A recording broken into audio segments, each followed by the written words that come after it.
Hello, everyone, and welcome back to GDQ Hotfix and this episode of What's Faster. Before we get started, just a couple of reminders. AGDQ 2022 will be starting January 9th. Visit gamesdonequick.com for more information and detailed dates on the event. Also, One and Doneathon is coming up next weekend starting December 17th at 1 p.m. Eastern. You can see more information at gamesdonequick.com/hotfix. That's going to be really fun. Definitely need to check out One and Doneathon if you haven't heard about it yet. With that, let's go ahead and introduce our runners tonight.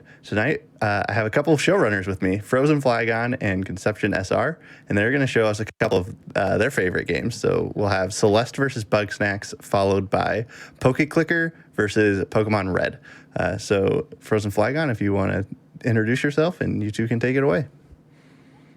Hello! Hi! What's up? My name is frozenflygone. I am a Celeste speedrunner primarily. I also play a lot of Super Mario World Kaizo stuff and a variety of random games like PokeClicker, which you'll see later. So yeah, I'm super excited to be here. Thanks for having me. Yeah, and my name is Conception SR. I am, I guess, primarily a Bugsnax speedrunner, but it's kind of a niche game. I also do a lot of Pokemon speedrunning, as it turns out, which, you know, those two runs make it perfect for this episode. And I'm just hoping I don't get stomped too hard, I think. Yeah. A little rusty, so we'll see how it goes.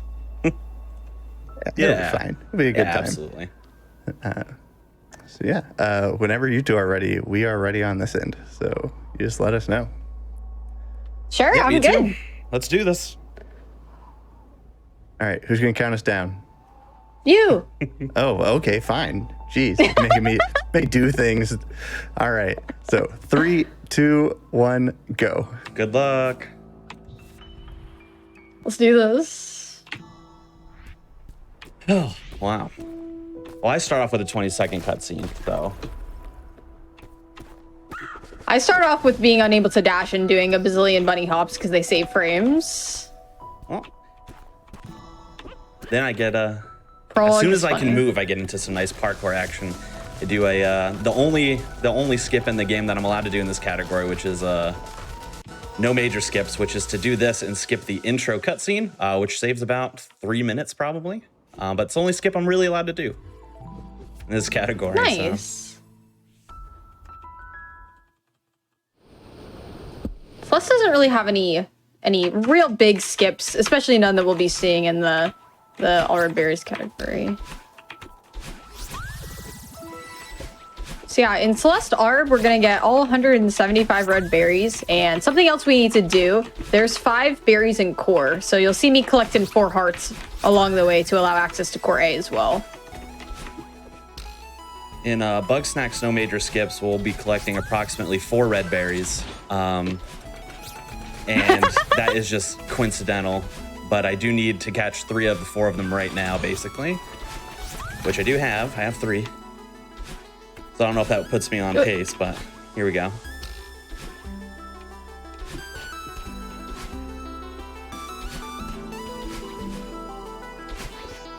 Here you're gonna see me returning to map. Everything we do in Celeste is based on in-game time.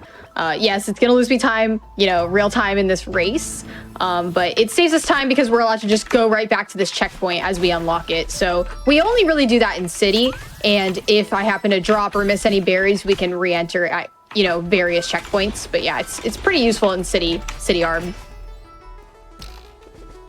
All right, now I'm through my first section as well, which is Flavor Falls. We meet Philbo, who is kind of the mayor of the town that Bugsnax takes place in, and we meet another character here, Wambus, who's farming sauce, namely ketchup to start, and then we'll get some other ones. Nice. I just did some fancy movement to get the city heart. So the city heart has like a dash code, and there's some movement you can do on the way to the heart that saves you some time instead of going all the way to it and inputting the dash code. I want to be attempting some pretty fun tech. It's really tight because it's cycle based, but let's see if we can get it. All right, I'm gonna try and catch a Bugsnax through the floor.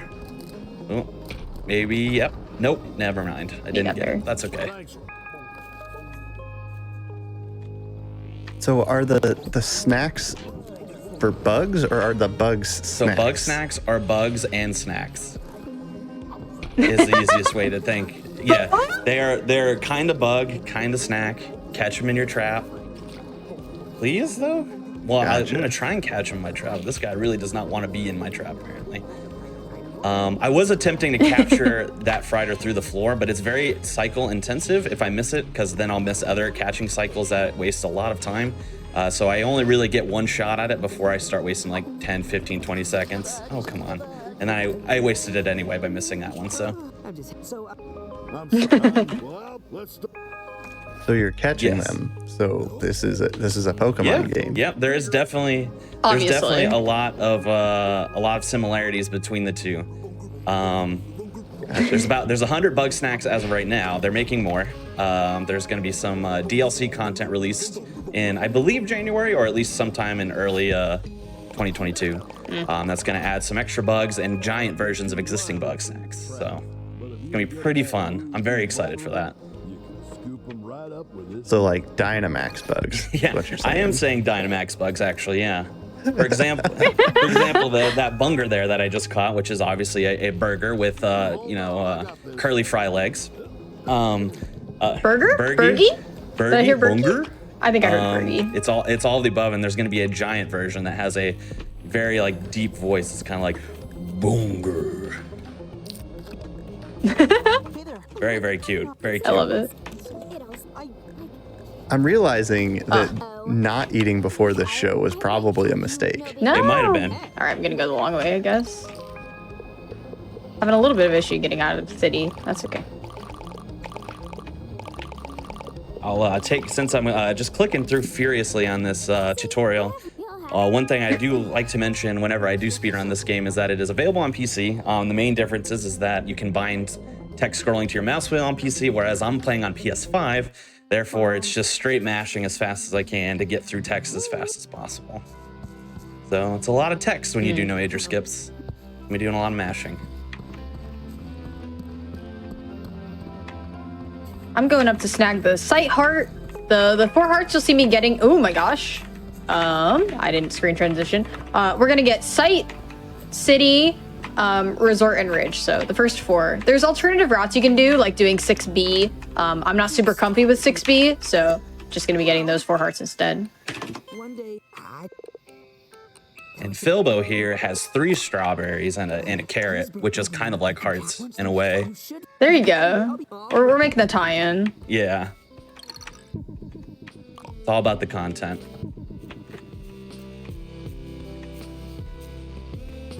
All right. I'm running back here. So basically, the objective of my no major skips category here is I need all 12 of these grumpuses, which are these like furry humanoid creatures, to return back to Snacksburg. But there's also a side quest where their leader is missing. We have to figure out, the mystery behind that. So I'm going to be doing a lot of quests that are just designed to get people back. And just catching as little Bugsnax as possible because, catching Bugsnax can take a long time if you're waiting on cycles.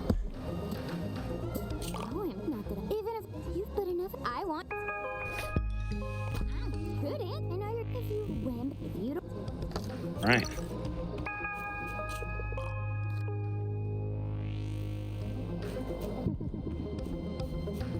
It's really cozy in all red berries. It's really fun.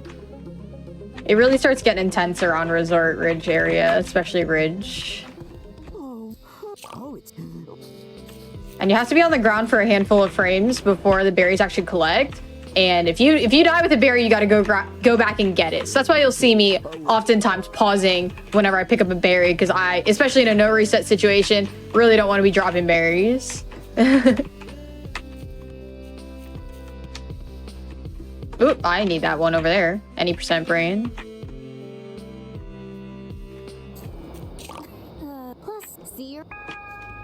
All right, and that's Beffica back, so that's 3 out of 12 already.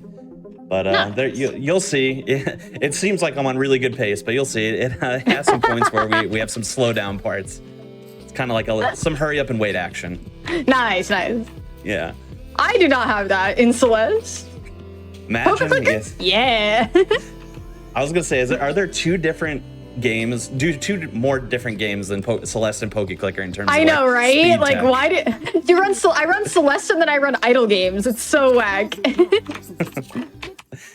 I can't even think of something like more different in terms of like input heaviness and stuff like that. Yeah.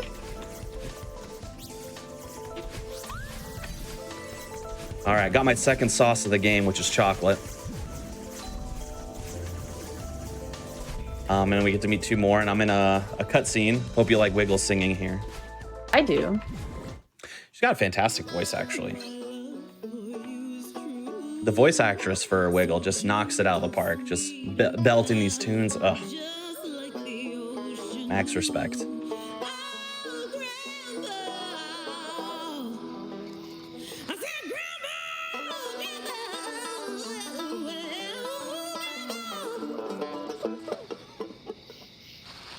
Go. Wiggle somewhere. Like a sing no. So no. Oh. All right. Oop.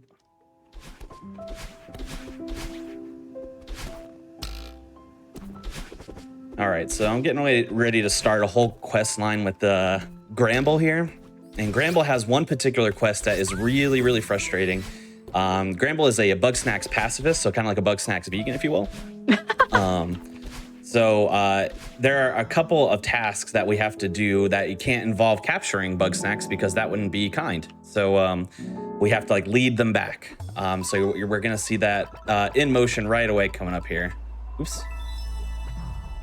Nice. I just got out of old site. Just took one death, which was intentional. So that was actually a deathless site arb from me. So that's pretty cool. Now we're heading into resort. And if you watch Celeste 80% speedruns, we're going to be taking a different approach to Huge Mess, and I'll talk about that when we get there.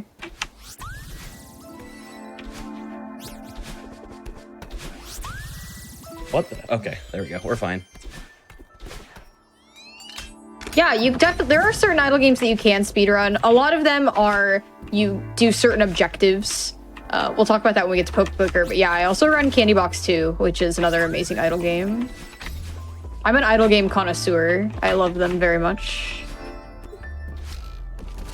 What's your favorite idle game? Probably Candy Box 2 and Evolve. Those are my favorites. PokeClicker is my current addiction, though. Gotcha.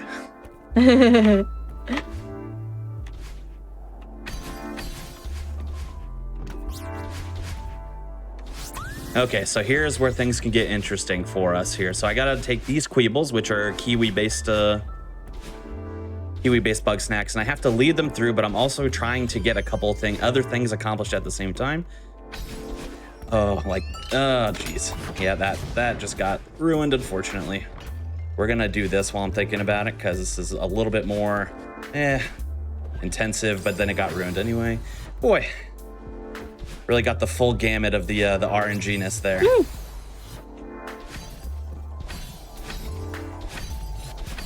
Oh boy.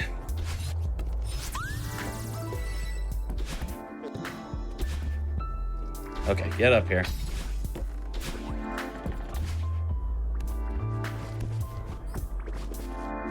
All right, rough start, but we can get through it. We can get through it. I believe in you. Yeah. I have to come back for this here. How much is RNG a factor in Bugsnax overall? It can actually be decently heavy, surprisingly heavy, I would say. It's mainly based off the Bugsnax behavior. A lot of them line up as long as you some of them are like time of day based in the game. So as long as you're like being a little bit careful with all that stuff, you're usually fine. But we'll see like in the middle to late game sections that it's gonna matter quite a bit. Gotcha. There's also Bugsnax who are aggressive, Bugsnax who are calm. So if you attract the ire of the aggressive ones at the wrong time, they can really mess up your different cycles and stuff like that. So it's gonna be pretty interesting. Absolutely. PokeClicker is the only game I run, and Candy Box, I guess. My idle games are the only games I run that have RNG. I am very spoiled. I seem to like punishing myself and run a lot of games that are very RNG heavier dependent. You like the surprise. Yeah, I like to say if I lose a run, I'd rather it not be my fault. I'd rather it be someone else's fault. Yeah. So that's usually how I look at it. I am also in an interactive cutscene right now. Basically, I have to just let this play out. So usually what we do here is we try and stack cups on the fire just for fun. There's four cups. See if we could stack them both up. They don't like to sit nicely on top of each other, so it gets tricky. Oh, we got 3 though. Can we get the 4th? Can we get the 4th? It's your fault we're in this mess. Come on. Gotta line it up carefully. No. Hey. Darn. I'm making my way backwards through towels because this is how you get to the resort heart. You go backwards once you hit the button, and here's the heart. And the cool thing about this is what I'm gonna do is screen transition, and then I'm gonna reset when I come back into this room, and it takes us straight to books. The game developers were not expecting you to come back up through there, and so it allows us to skip talking to Ashira once. So that's why we take that ARB route of towels, then books, and then chests, which is different than any percent.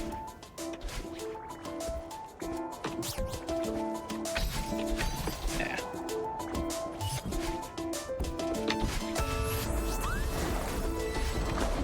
Yeah.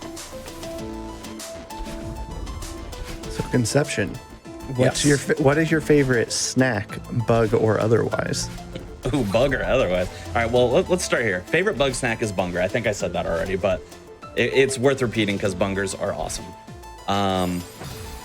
Favorite snack IRL though. Let's see. That's a tough one. I'm partial to popcorn actually, which is ironic because I'm about to get some popcorn bug snacks going here in a minute. Also, a piece of speed tech here. Lighting yourself on fire makes you run faster, so we're gonna do that. Me too. Honestly, me too. It would make me run faster for sure, yeah. Okay. The whole thing I needed to make sure to do there was making sure those pop ticks, which is what they're called, are popped. They can't be caught in their seed form. They have to be caught after they've been heated up. So we're gonna come back to those basically. Come on, there you go. Oh, bunger. Oh, bunger. And we're also gonna cheese that a little bit, which is also ironic because that is a cheap poof. The game intends for you to launch a trap through the air with the tool we're about to get, but instead, if you just drop it roughly where it's going to be from a top shelf, you'll be able to catch it that way instead. A little bit faster.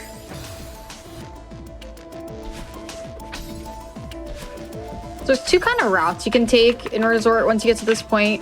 What I'm gonna do, since I really do not like hypering over to the key, I'm gonna go this way, get these berries down here, and I'm actually gonna go backwards and then do the infamous Resort demo.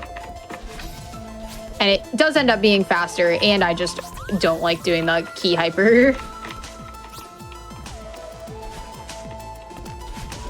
Okay.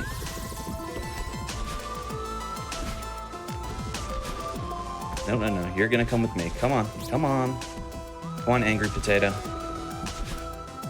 Come on. All right, first try demo. That's nice. No, there you go.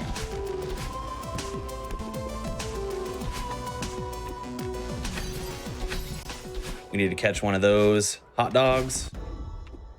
This run is always Bugsnax is just so fun to commentate because it's just like you get to catch hot dogs and stuff. There's like, so much silliness happening. I love it. Yeah, like they're words, they're sentences that I wouldn't be normally get to say in real life. So it's pretty exciting. Please don't light my trap on Too fire. far away. Okay. Still too far. All right, I'll take the slow route here. That super is really tough, actually, to be able to get the coin and get the berries. So I'm just gonna wait a cycle and get Oshira here. This was a really solid resort until this move, but Oshira just had to ruin it, of course. we'll say here, this is we got to throw a rock at a Bugsnax made of ribs, and it sounds inhumane, but it's really not that bad. But now we captured it, which is kind of bad.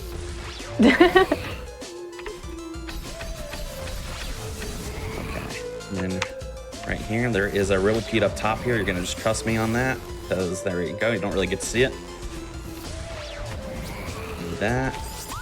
Oops. All right, picked up the berry at least. So now I can kind of just do any percent for a little bit. Are ribs really a snack? That feels more like a bug meal than a bug snack. That's a bug meal. I would agree. Yeah, I would agree. They really stretched the snack thing in this a little bit, because a lot of them are just like straight up entrees. Like pop tick, that's a snack. Baked potato, I don't know if I'd call that a snack. Burger, I don't know, not a snack, I don't think. All right, so I'm doing something very particular here, which we have to do these quests for Tiffany regardless.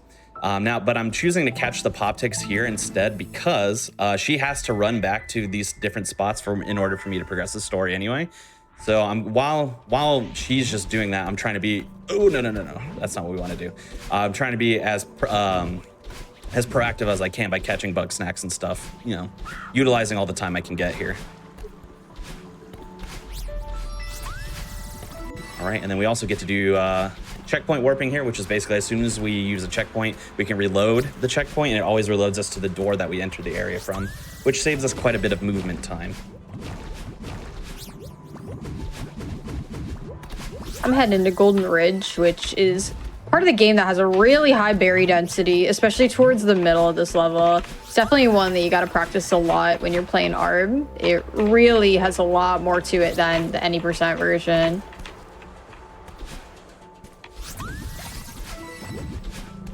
And yeah, I ran Glyph at SGDQ, this past SGDQ, so you might recognize me from that, which was a Celeste custom map.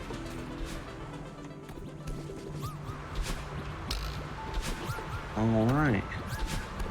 So that is, if I'm counting correctly, a total of 6 returned now. But now, so the game is broken up. We basically, how the game works in these early stages is we'll get a couple people to return back, and the mayor here, Philbo, gets really excited and wants to throw a party because people are starting to come back. And then these parties are not, you have to do them because they're main quests and you can't get around them. However, they're like the first one, a lot of glorified interactive cutscenes. For example, this one lasts almost 8 minutes, so wow. It's pretty long. It's pretty long. It gives us a lot of great lore. I always love talking about it at these points because these are not really input intensive parts. You can't skip anything here. Always love talking about the representation in this game. This game has fantastic representation. There are many of these characters are LGBTQIA2+. We do have a non-binary character as well. That we have not met yet. Well, we actually met briefly, but we're going to meet more later on. There's a lot of, LGBTQIA2+ relationships as well. Really great stuff. Not often represented well in in-game media. So if you're ever interested in playing this game casually, highly suggest, because there's a lot of really great stuff in it. Heck yeah. And same with Celeste. Madeline's trans, and that's cool. There's another, look at that. We're finding all of these common I know, all these connections between two games you might not have thought were alike. On the surface, Bugsnax and Celeste are very different, but when you boil them down, they're the same. We're playing the same game right now. Queer people want snacks. That's all it boils down to. Yeah, I think we can all relate to that too. Yeah. What's that? Oh, nothing. So here, I'll actually get to move. So I can't move from this spot until now. Oh, wait, nope, until now. There we go. Now I get to go collect firewood and run back. That's all I get to do. Then more cutscene. And then I'll get to run over to another place and then come back. Some more cutscene. Not much for me to say at this point. You can light these sticks on fire. One time, so I took I'm gonna try it this time too. I threw a stick in this, no, that's too far, in this vague direction, and it's landed right on like Wiggle's feet, basically. And when she stood up, as she's about to do in this next cutscene coming up, she launched it into the sky, like infinite velocity towards the moon.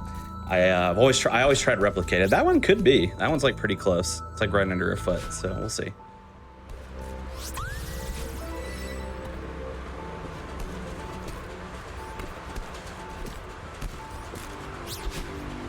How do you do that long jump thing? If you're playing Celeste and you want to, we call those hyper dashes or wave dashes. You just input a down right or a down left dash and then jump. And that's what gives you the huge horizontal move that you kind of see me doing all over the place. It's one of the first basic speed techs that you'll want to learn if you ever start running this game. And the game teaches you how to do it in the core seaside.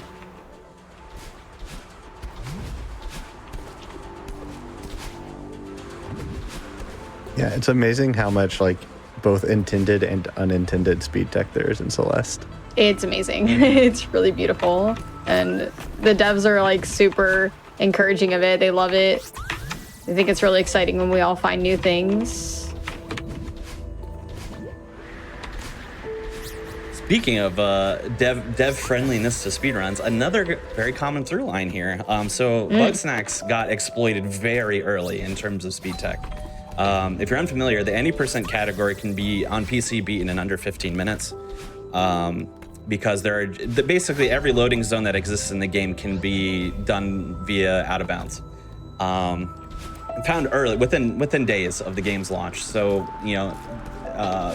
the developer, which is Young Horses, who makes Octodad and stuff like that, they were very friendly, worked with the speedrunning community, and were very careful on not patching out speedrun tech unless it was like very obviously going to ruin the casual experience for players.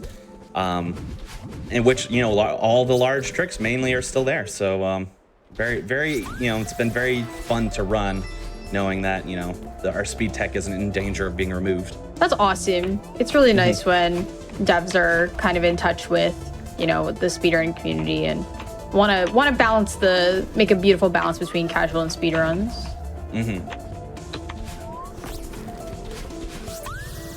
Because sometimes that doesn't work out as well with other games. Yeah. No stick to the moon. That's right. Yeah, she just kind of nudged it with her toe, unfortunately. But yeah, there's the moon right there, and sometimes it gets launched. I'm gonna zoom in on here. You're about to see just wood pop up here. Just some planks of wood will just appear here in a second.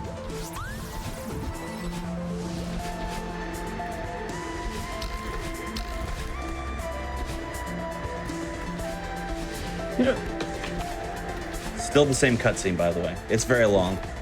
These parties are very long. I've actually in the community, a good friend of mine, S_, and I have been working on this category that's called either all bosses or all legendary snacks, depending on how you look at it. We don't really get to see any of the legendary snacks and no major skips because they're all part of side quests. But the really good thing about that category is you get to see all the cool boss fights. And then you also get to skip all of the parties by using speed tech as well. So it's kind of the best of both worlds. We don't have to sit through these cutscenes, but you also get to see all the cool stuff in the game. That is cool.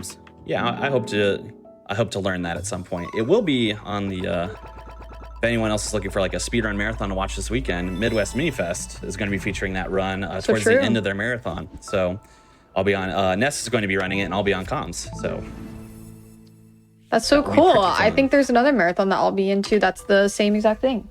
I'll be there too. Yeah. I'm playing a custom map titled Into the Jungle. Yep, and I'll be running a Pokemon game for that. Not Red though. I'm gonna be running Pokemon Pearl. Yeah, I'm excited for that. 80% manipless, so no manips involved, which you'll see when we get to Pokemon Red, but I'll be attempting 3 manips. Wow. We'll see how successful I am at any of them, but I'm gonna be attempting 3 of them. I'll just be, praying that I get a shiny. Does that count as a manip? Does that count? I'm just hoping. If you get a shiny, I'm gonna think you're manipping, I think. you have absurd shiny luck. It's true. Yeah. I see. Which is faster? No major skip or all bosses? Right now, it looks like all bosses might edge it out slightly, but they're going to be roughly the same. Where if I submitted it to marathon, this one would be about an hour and 15. Once I get the route under my fingers, it might be closer to like an hour 5 to an hour 10. But they're going to be very close. I'm heading on into Mirror Temple, which is probably like one of the best parts of the run. Mirror Arb is an amazing level, especially because if you follow slow speedruns, you know, if you watch a lot of any percent, and also True Ending, everyone does 5B, but all the berries are in the A side, so it's like basically learning a level that I hadn't played in a really long time, since I had been learning Celeste any percent, and Mirror Temple Arb is just so satisfying to get good at. It flows together so beautifully. I really, really enjoy it. Yeah, and we get to hear the amazing music of Mirror Temple. The piano is just gorgeous. Shoutouts to Lena Rain, who is amazing.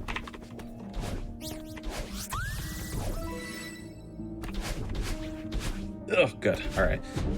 I did a lot of neat tech there, kind of back to back to back. So a lot of Bugsnax have a lot of these different features, right? So for example, what I did there was the honeybee, which is, as you can imagine, naturally sticky. I needed to catch 2 of those, but I also knew there was going to be a cookie coming by, which is an Oreo with legs. And I needed to catch that as well. Usually you have to catch it by using a trap we're about to get. However, I instead launched the cookie at the honeybee and quite literally caught 2 snacks with 1 trap. Let's go. Nice. Yeah. That's Pretty good. cool. Pretty good.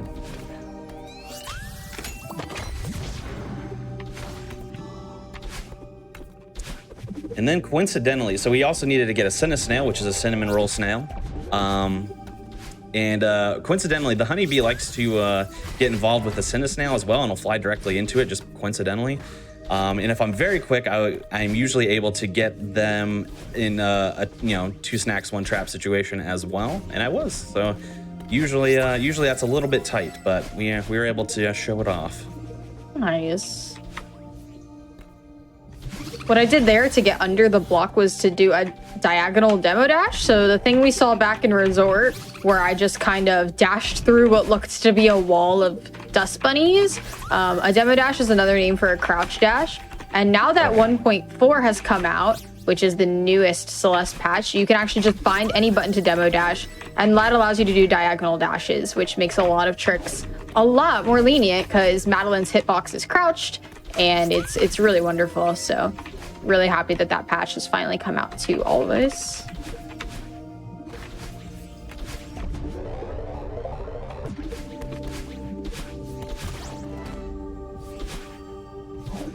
We're heading down here to get the seeded berry. We're not going to grab the cassette. I've never once in an all red berries run gotten the cassette. That would be silly. That would be ridiculous. Any percent brain is a thing. Never gotten the cassette? Never. Okay. Definitely not. There's I'm sure no some evidence. people, There's no evidence of some this. people in chat could verify that for you, of course. There's no evidence of me ever going the wrong way in the all red berries category. Yeah. It's really a thing though in Celeste. Like I've obviously played more any percent and also a lot of True Ending, which is any percent plus farewell. That it's really hard to break my muscle memory and go get all these berries instead. It's definitely something I have to be like really cognizant about, going the right way, doing the right strats. So it's a lot to remember. And memory is not my strong suit in general in life, so.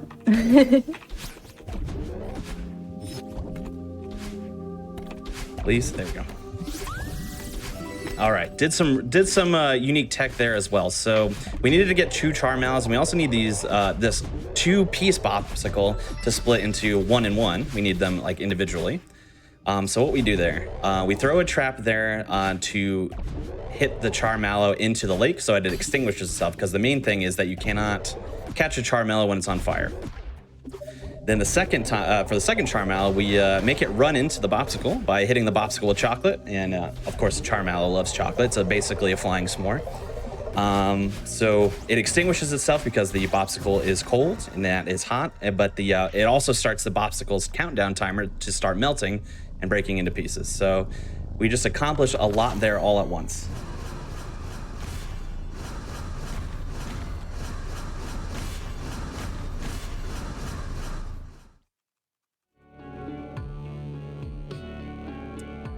Good thing about that area too is we get Chandlo and Snorpy to come back at once, and then we just need to run back this way to talk to our friend Cromdo from before. He was like the used car salesman of Grumpus's. Get him to come back.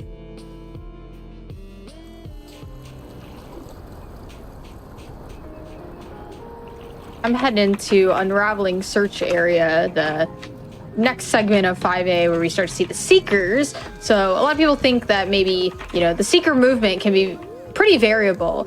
Yes, that's true. But if you do the same movements as Madeline, the Seekers will go in the same direction. So we as Celeste speedrunners just try our best to make the Seekers move where we want them to, because especially in this section, they can hit coins for us.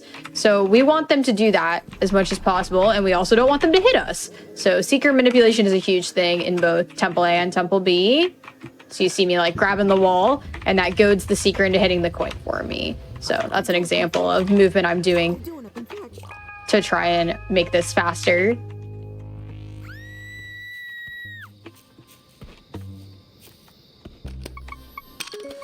Okay, so now I'm in party 3 of 4 in the run. Is that gonna give me that? No.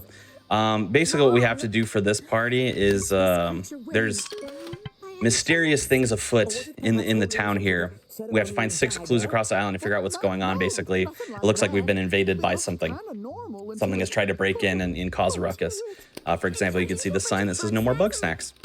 The good thing is, while this cutscene is playing, you can get up to 4 of the clues without moving. It's way more often that you get 3, which is what I have. But if you position yourself just so, you can actually get these footprints that are right behind Gramble's head. But it does not look like I can position it well enough to do so. No. So I got half the clues without moving, which is pretty nice. Close enough. That's decent, right? Mm-hmm. Yeah, sometimes if you position yourself really badly, you can only get 2, which I've done several times in a marathon, which is kind of hard to do. You have to come in and out really poorly, but apparently I've done that more than enough times. Come on, Seeker. I'm trying to do a hyper and bonk the Seeker on the head. Let's try one more time. Okay, there we go. That's what you want to see. So we have to get 1 key. If you've played this game casually, you're like, don't you need 3 keys? There's a cool skip called Search Skip that we're going to be doing that skips our allowance for 2 keys. So all we need is what we like to call the ARB key, because there's a berry that's stuck behind the key door. And so that's what I'm grabbing this key for. And it's very important that you go kind of underneath the stage and you don't want your key to get accidentally unlocked by any of the key doors here. So you see me kind of taking a path around the edge.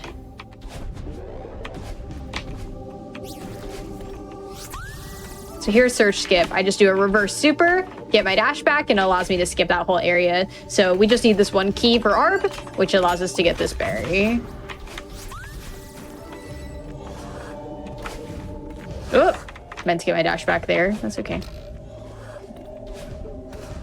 Seeing in chat that Cromdo is the literal embodiment of Danny DeVito in Matilda, and I think that's accurate. Yeah, that feels right. Kind of grumpy, kind of like... Yes.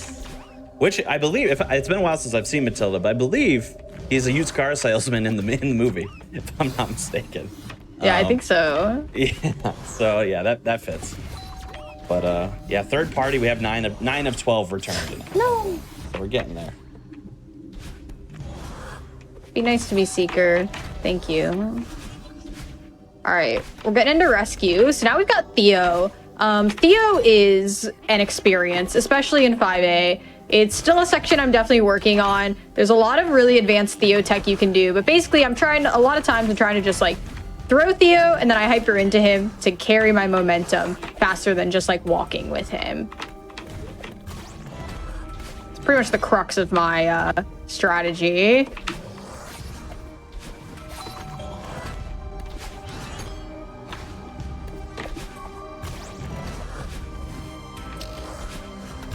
Here you actually have to jump off the Seeker to get enough height. So I'm gonna try and do that so I can throw Theo into the button, hit the Seeker again, and get out of here.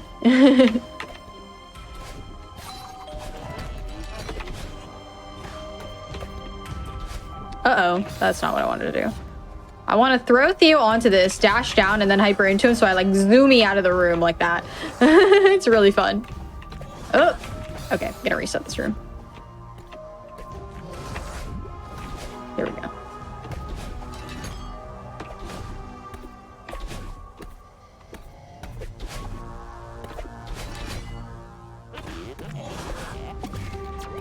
Oh, that was really good.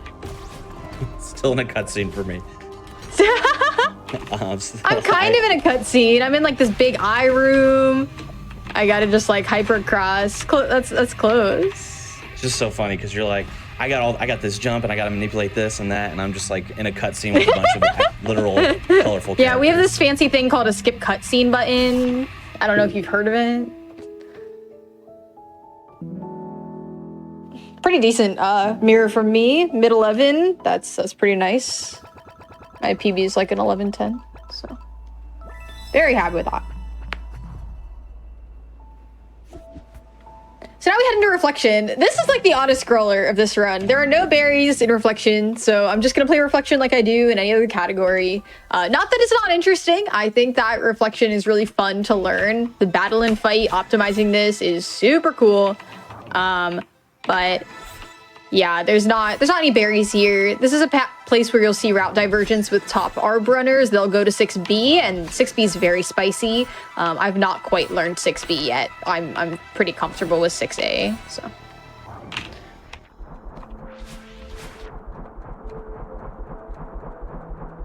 All right, I'm in a brand new area called Sizzling Sands, and we're gonna get Shelda, is her name, to return. And basically, what we're gonna do is we're gonna accomplish all of her tasks at once before we even talk to her. And then when we talk to her, you can just turn in all of her quests at once, which saves us a lot of time. Nice.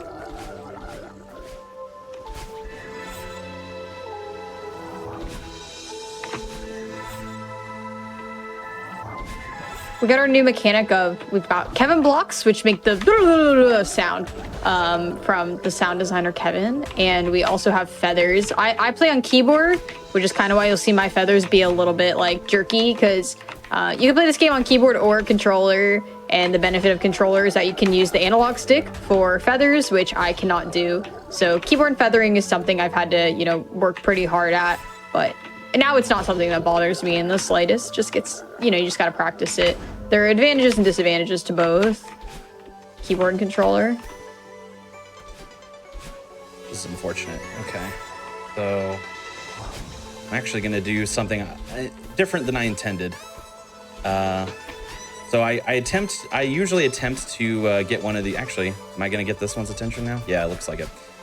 No, come this way, please. Come this way, please. We need to basically unlock this area right here. And I was trying to, usually I will just do exactly what I just did, which is get that Spuddy to fling into it using my launcher. However, they took off. There was another little piece of RNG slash, piece of not my best timing. They took off running against one another that time. Which made things rather difficult. So I had to waste a little time in order to get that well. We also have to leave this Strabby through this underground maze. We don't catch it. We can't like just pick it up and go. We have to leave it through the maze. So that's what I'm doing. Nice. I'm just zooming through some rooms, trying to avoid these bumpers. Granny's here. What's up, Granny? We're getting closer and closer to one of my favorite boss fights in video games, which is the battle and boss fight. Speedrunning this section is really cool. Well, I actually just had a that's never happened before moment to me. No. Yeah, which is so what we have to do is we have to launch this Raspy up. We have to get it out the hole here. When it launched up, my buggy ball, it collided with my buggy ball and made it so that it didn't make it up the first time. So I had to jump back in the hole and launch it back up again. I forgot to get the cheese. Whoops. I've never had to do that before. So another first time for everything. Yeah. But now we can turn in all the sheltered quests all together. We had to break a couple eggs, break a couple of praying Picantuses, and lastly, that raspberry rather. That was the tech known as a battle-in boost. I basically do a hyper bunny hop off of that huge Kevin, and it takes me all the way over to battle-in. And if you skip the cutscene at the right time, you'll just slam right into her. I skipped the cutscene a bit late, but you saw the majority of the move, which is pretty cool.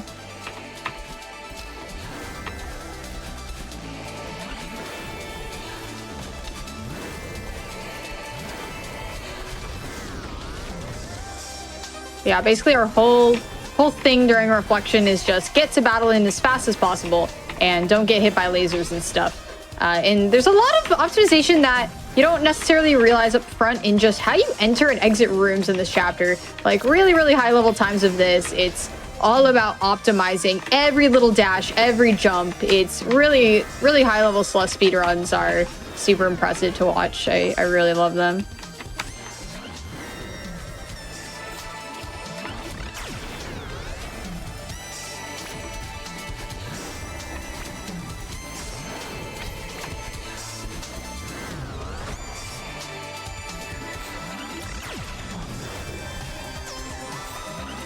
Oh, I almost got hit there. And the music here just goes so hard. It's amazing. Absolutely love Reflection music. What the heck? What is going on? Oh, there you are. Okay. So I had a long, extensive RNG sequence there. That almost ended up kind of in my favor, but not really. Basically, we needed this red Banopper who hops between 3 trees to hop, into our trap as fast as possible. And sometimes there's even a not a bobsicle. What is this version called? It is called. I'm gonna get there. It's called a palatos. Sometimes the palatos loves to interrupt your trap because it has nothing better to do. So we did not get the palatos, but then the Kokomites here that we had to mess with gave us kind of a hard time.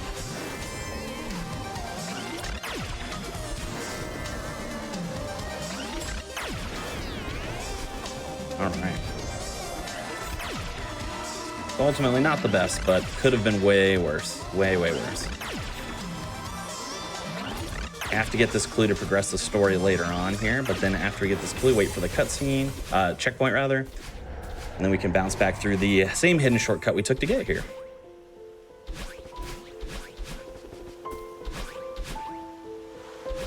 Getting to the end of Reflection here. Pretty solid Reflection for me. In ARB, I'm looking to get anything under 7 minutes, so 6-4X is super passable. Super passable.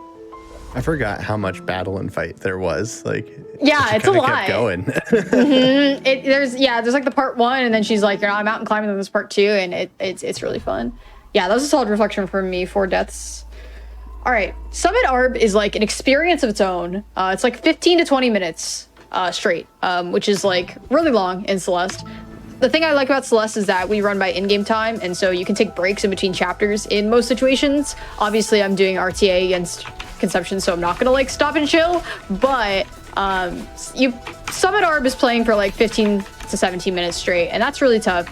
I also speedrun Farewell, which is like 20 minutes of intensity, and it's hard. It's taken a lot of practice for me to learn this level and get comfortable at it, so hope you all enjoy Summit ARB.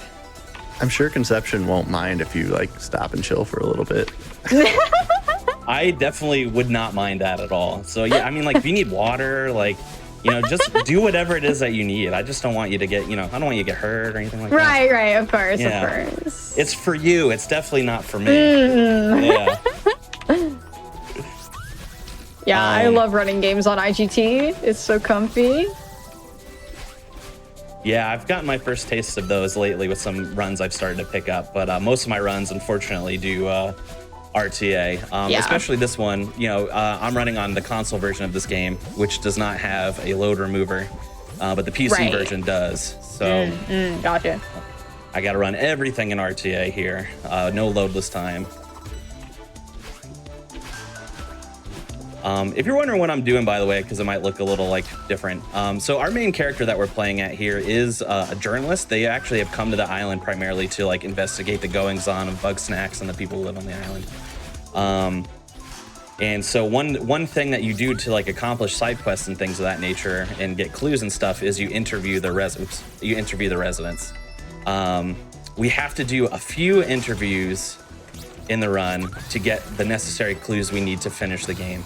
But in a 100% category, we'd have to interview all 12 of them and finish the entirety of their side quests, which takes up some time, as you can imagine. But it is a lot more games, so that's fun.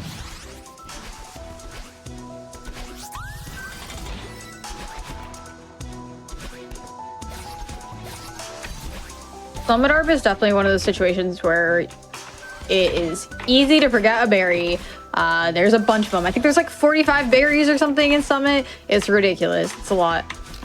There's so many in each section. This is definitely one of those chapters you want to practice in chunks instead of like all at once to really get comfortable with each segment. There's a lot of berries that are hidden in these battle in orb sections as well that are easy to like accidentally just grab battle in.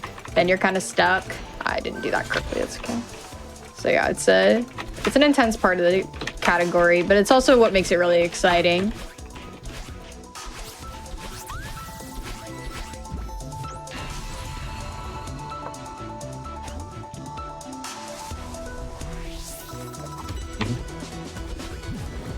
All right, so the game intends for me to run around there a little bit. However, we can use geometry in order to skip some necessary paths there, which we exploit a lot in any percent, which by climbing on top of like mountains and things of that nature. But we don't get to use that as much here because it's not as relevant when we can't skip any major quests. I'm gonna capture a few Bugsnax here. And then go talk to our good friend Eggabell.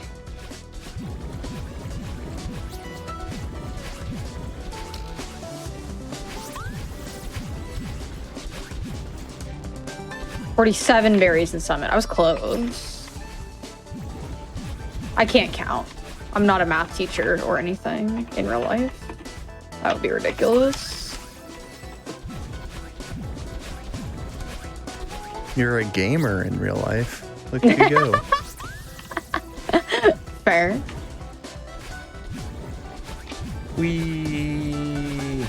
All right.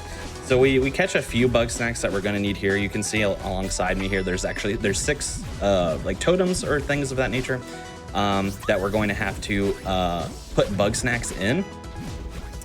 However, we only need to do half. Eggabell here is going to cover the other half. So we just capture the 3 that are the fastest to grab for us. Turn them in, then Eggabell marches right on back here. Ooh, shoot. Wait, are you both climbing a mountain? Yeah, in a way. Yo, mountain Amazing. race? It just keeps happening. These games are actually the same. I'm sure if you gave Conception Celeste and you gave me Bugsnax, the race would turn out the exact same. Oh my god, no. No, it would not. You would still beat me. You would still beat me for sure. I've never been more sure of anything in my life. I have played Celeste a good amount, but I have not beaten it because I am notorious. You ask anyone that is in my chat ever, notoriously horrible at 2D platformers. Just so bad. Yeah, Fair. yeah. I can't do first-person games. Yeah. Well, there you go. See, so.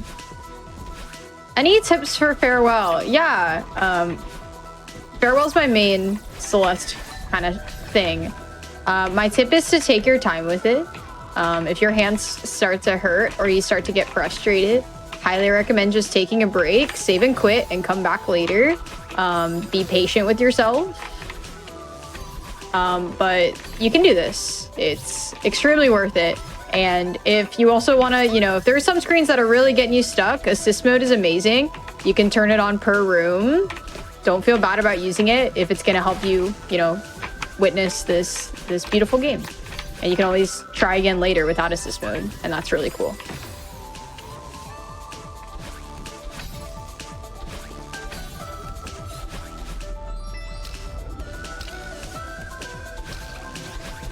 Ah, shoot, I did that wrong.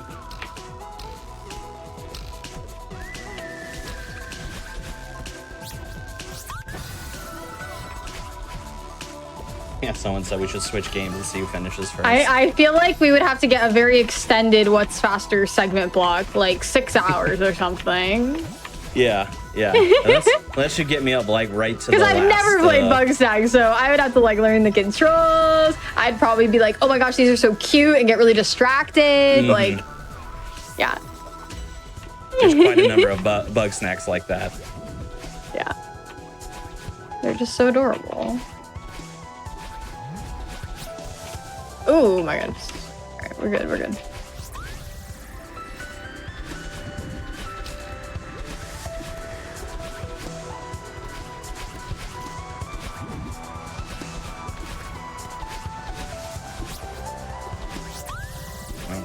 We're getting ready on my end to go into the fourth and final party. It's a pretty fun one to start off with. Basically, everyone is standing around a dance party and they don't want to dance for various reasons, and we just have to make those reasons go away and make everyone want to dance. So it's pretty good. It's pretty fun, and then we enter I need that berry. Extensive cutscene after that again. So. My any percent brain just tried to go on the right side of this upward auto-scroller block, and I'm very glad I realized I needed to go back for the berry. Side note, this berry is evil. I'm sure Celeste players in the chat will agree that this berry on the left side of this block is a heckin' meanie.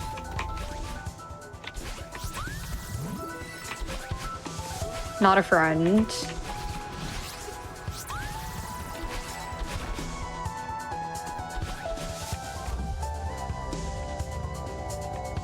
This seeded berry is also rude. So seeded berries, you can't touch the ground.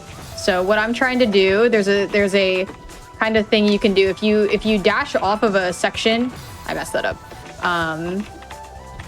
You can get your dashes back and it still doesn't count as landing. So that's what I'm trying to do, but this section's quite difficult. There we go.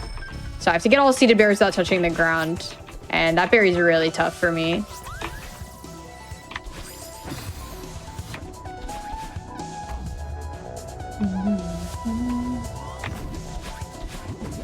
So 2 pretty rough berries back to back.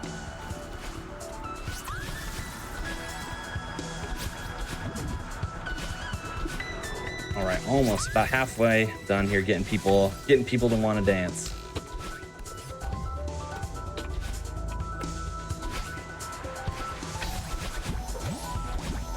Wait, no. There we go.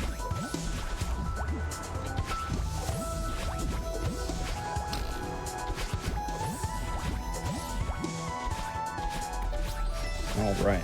Everyone's dancing, everyone's partying, everyone's having a good time. Nothing could possibly go wrong. I don't see anything that could go wrong. Nothing. Nope.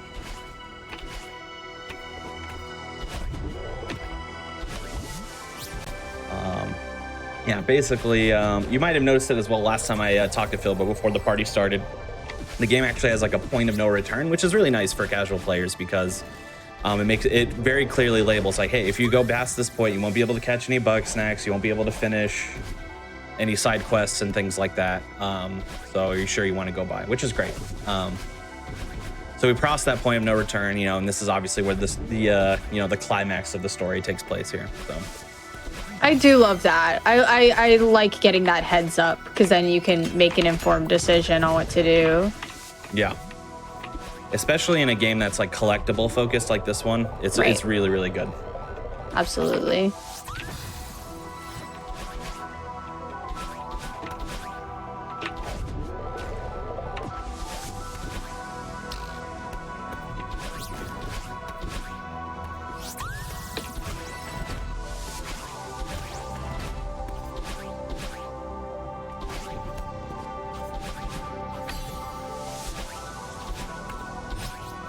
That sure was a cycle. Okay. I'm going to skip this door by demo dashing underneath it. And I just demo dash on all these dashes for funsies.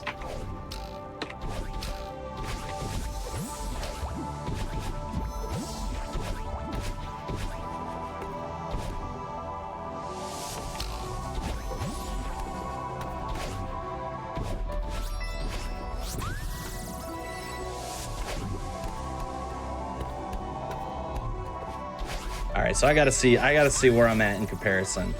So if you had to guess based off of where you're at right now, how everything's gone so far for you, what do you think your RTA finishing time is gonna be? My as of right RTA finishing time. So I've basically got 3.5 minutes left of Summit, and then about 5 minutes left of Core. My IGT says 54, so I'll probably end up with a 103 or a 104. So 108, 109 RTA, I think. Okay, you're probably gonna win. I think I'm looking at a 112 to 113 on my end right now. So if I had to guess, My chapter's been pretty low death-wise. This Summit is not where I'd like it to be, but all the other chapters went pretty well overall, honestly. I'm super happy with them. But you who put in has your- more snacks? That's the real question. also frozen, I know. think technically. I do with all have, the let's red see, I have berries. 165 Okay, that's fair. strawberries. You know, you're right. You're right. And in comparison I to messed that Madeline, up. these strawberries are heckin' large. Where is she keeping them? They're like as big as her head. That's true. You know, I'd never really thought about that. But I where do you know. hold This is a question that plagues Celeste 166 speedrunners. head-sized Where are they? Does she bury them? Where do they go? This is the true mystery of Celeste. Yeah. Well, yeah. So, So I'll probably come in second in the race and have less snacks. So. But your snacks are very cute. Yes, that is true. That's a win in my book. I finished with 0 snacks, but I think I catch 25 different kinds through this run. I think. Nice. Yeah. Some of them multiple, so maybe like 30. Total. She could be eating the berries. That's her caloric intake to climb the mountain twice. Yeah. Imagine how many calories Madeline's burning. I wonder how many calories Dashing burns. So true. I mean, like scaling a mountain without like dashing and stuff would take up a lot of calorie consumption, but she's quite literally flying through the air a lot of times. So I can't even imagine. Very true.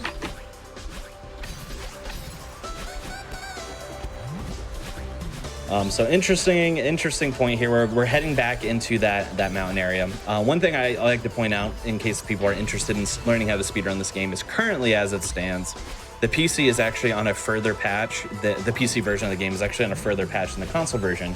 And the PC version actually has fast travel abilities. So meaning you can go into your journal and fast travel to any location you've already been to. Which would save me a lot of time here if I had that as an ability, but I do not, unfortunately. It looks like they're going to be adding that as a patch to console when the new DLC comes out, the new free DLC, which is called the Isle of Big Snacks. Big snacks, I love that. Big Snacks, yeah. So that when that happens, there's going to be for any percent it won't affect it at all in terms of like the fast travel portion. No major skips. It will affect it some in the late game because we do some running back and forth. 100% it will affect it a ton because there are specific Bugsnax that we have to return for that only unlock after you've completed certain things. So we'll save a lot of time in 100% going forward. But Nice. I don't have that patch yet, unfortunately. Yeah. 1505 Summit. Very, very nice from me. Super happy with that. Nice, GG's. 61 deaths so far. We've got 170 out of 175 berries. So heading into core. I'm heading into Undersnacks, which is kind of a core. Yeah, absolutely. Yeah, it's the core of this mountain, which I'm sure the core is probably the core of the mountain that you're also scaling. I don't know. I didn't get that far yet. No, but you're right. It's called the heart of the mountain. You did it. Wow. 100% lore correct. You got it. I'd like to point out that she cannot be eating the strawberries because we bake a pie with the strawberries. You're right. The puzzle. We really got to figure this out. Does the pie have 175 berries in it? 170. 170. Yes. 170. 170. That Can't feels put like a lot of berries. 175. Yeah, those extra 5 would just ruin it. Yeah, no. That's overkill. Yeah. That's got to be like the wettest pie in existence. If I know. That's the case. So I just did a That skip big. called Ice Skip, and it basically has this like whole convoluted setup on that core block, and it allows us to completely skip going to the right side of this part of the level. It's definitely one of the harder parts of ARB to learn, and it looks really heckin' schmancy when you get it. And I got Ice Skip first try, which is like really huge. So I'm really happy about that.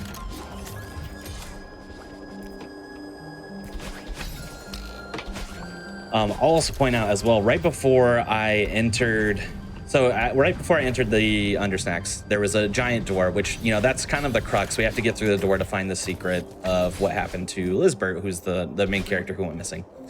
The reason why any percent is so fast is you can take all these early load zones to get to the snowy mountain area very fast, and then you can clip through the door.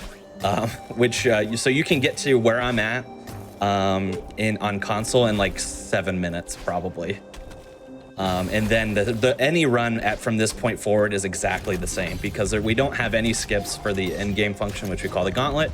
And the devs have hinted that there's some skip in this Undersnacks section, but we cannot find it because we have no momentum, we can't run, we can't use tools, so we can't clip through, which we discovered everything around the Undersnacks is a loading zone. So if we find a way to clip through the floor or the wall or something, we could save like another 2 minutes or so, but no dice yet.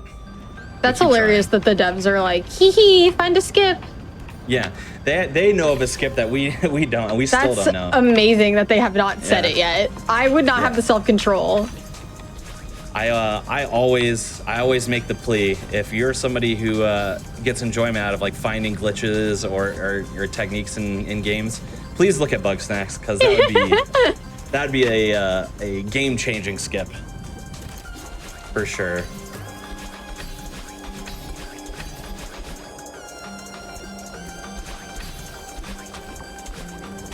Also was able to do some tricky parkour movement by jumping on a very thin pole. And then jumping across the trees, which saved us about like 2 or 3 seconds of movement as opposed to falling down the cliff and then climbing up the bridge. But yeah, 2 seconds closer than 3, I would say. But it's fancy, you know, we get that nice parkour movement. And then now we take on the gauntlets, a series of mini games using our tools that we've gotten through the game, basically, in different fashions. All right, I am collecting the 175th strawberry, but the run's not over yet. We got to finish out core because, you know, we as a community decided it would be super lame if you just like did time when you collect the last berry. So you got to finish out all of core.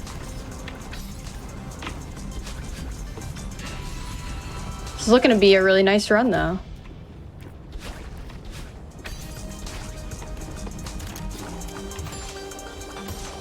I'm punching donuts. Because I have to.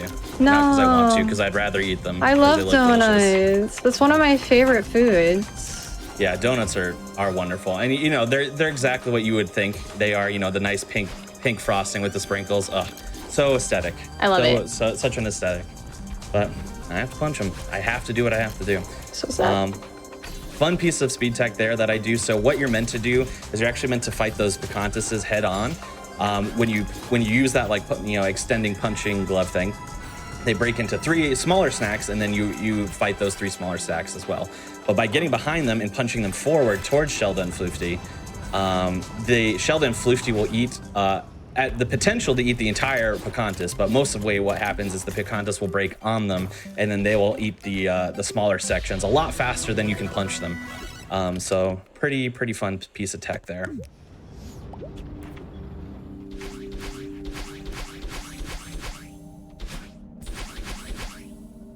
Here's the last screen. All right, and time. And that is my first 102. I did get a PB. I'm sorry, Conception. Oh, congrats. No, don't be sorry. Congrats. That's awesome. GG. I'm Oh my not gonna gosh. PB. Spoiler alert. Yes. I already know that, but I'm gonna finish an estimate, which is, you know, a challenge on its own. Awesome. All right, we'll go check out the beautiful all red berries pie in the epilogue. And while we're doing that, I'm actually going to the hardest part of the gauntlet by far, which is called barrels. We launch barrels at Bugsnax in order to defeat them.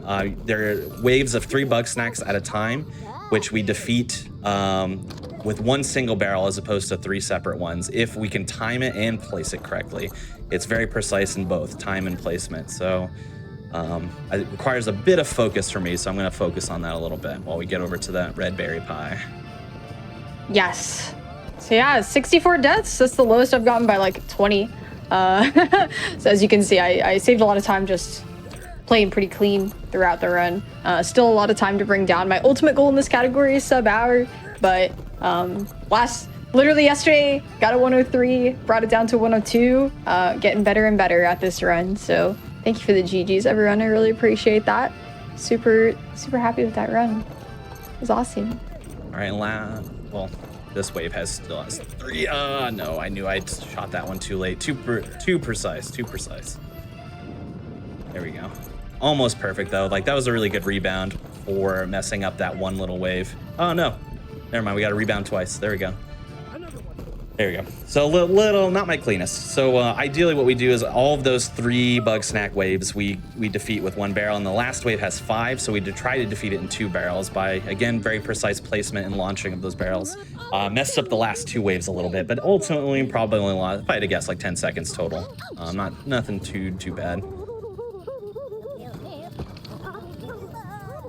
This one here has our good friend the buggy ball equipped with some spikes now though. Pretty metal, if you ask me.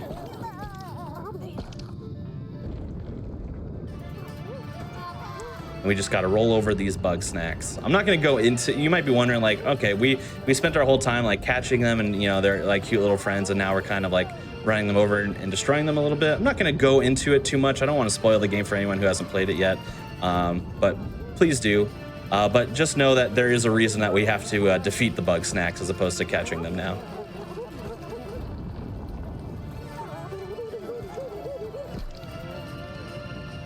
That's fine. That one can go.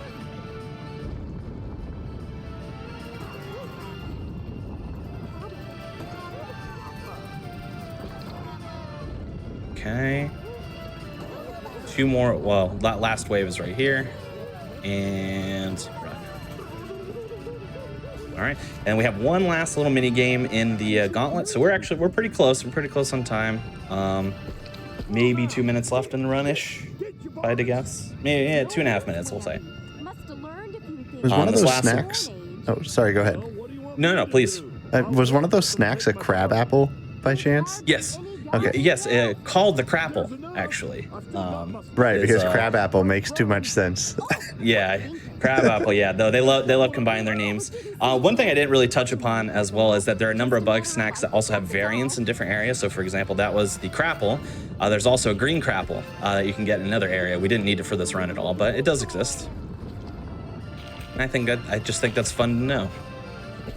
That is fun to know. I love it. We catch a frieder, which is a French fry spider, and then we also catch a sweet frieder, Frieder. which The is names of these are just amazing. sweet potato frieder. So then you get your variations. Can't just have one flavor. We need to have a variety of choices. But can you get Yes. shiny Bugsnax? No, that would be really cool though. Be a That, fun That would be update. cool. that would be fun.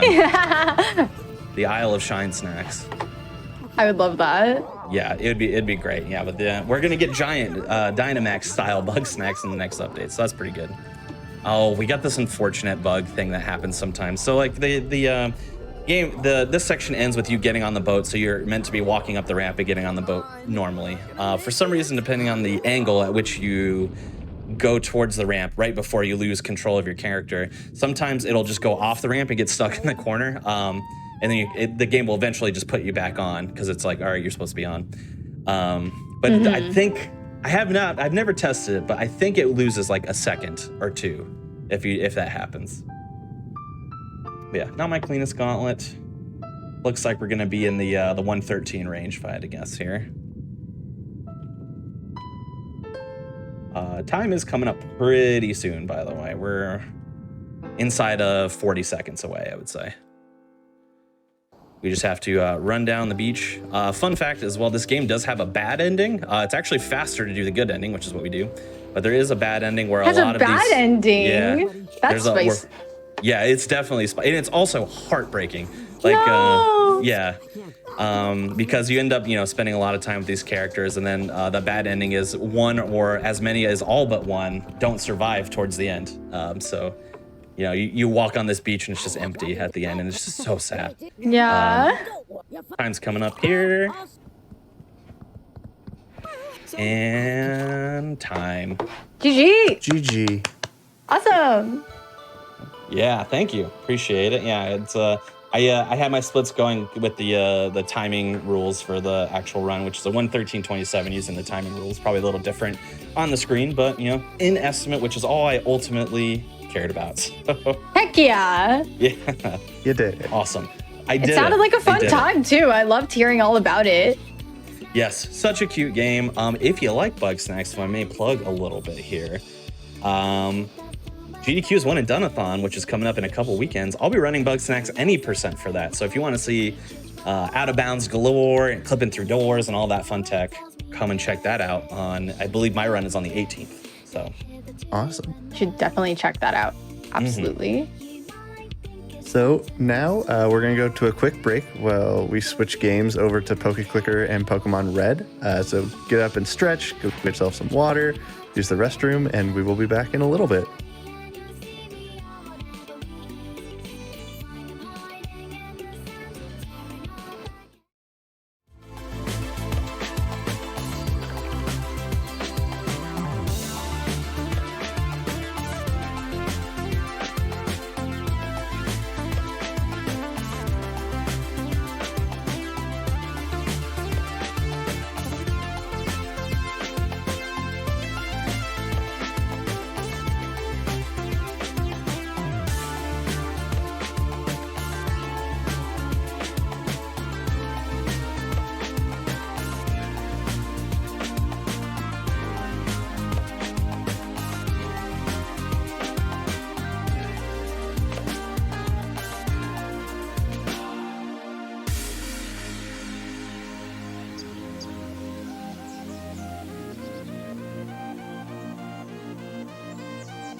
Welcome back, everyone. Hope you had a good little break. Got your stretching in your water. Real quick before we get started on this Pokemon bit, if you missed out on the first run or any other hotfix shows this week or any hotfix shows period, you can check out our archive of past runs and shows at youtube.com/gamesdonequick. And if you are watching on YouTube right now, feel free to join us over at twitch.tv/gamesdonequick to check out our live shows, and those start at 7 p.m. Eastern on most nights. And while you're at Twitch, if you could subscribe, use your bits, consider just helping support the channel because that is how we do these shows. And with that, we'll kick it back to frozenflygone and Conception for some Pokemon. Awesome. Thank you so much. Yeah, so I'm going to be playing. We're both going to be in Kanto, which is cool. I'm going to be playing Pokemon Red any % Glitchless. I believe Frozen is going to be playing Pokeclickers. Yes, I'm going to be playing Pokeclicker, which is one of my favorite idle games ever. I love idle games. I hope to get a bunch of people in chat also to love this game. Pokeclicker.com. It is so much fun, and I'm a new mod to the speedrun board for this game. Been seeing a lot of activity lately. It was the Frame Fatale's game of the month last month, and so I'm super excited to get to showcase this on the GDQ channel. It's awesome. Oh yeah. There's going to be a lot of exploration of Kanto this time around, so I hope you love your Gen 1s. Yes.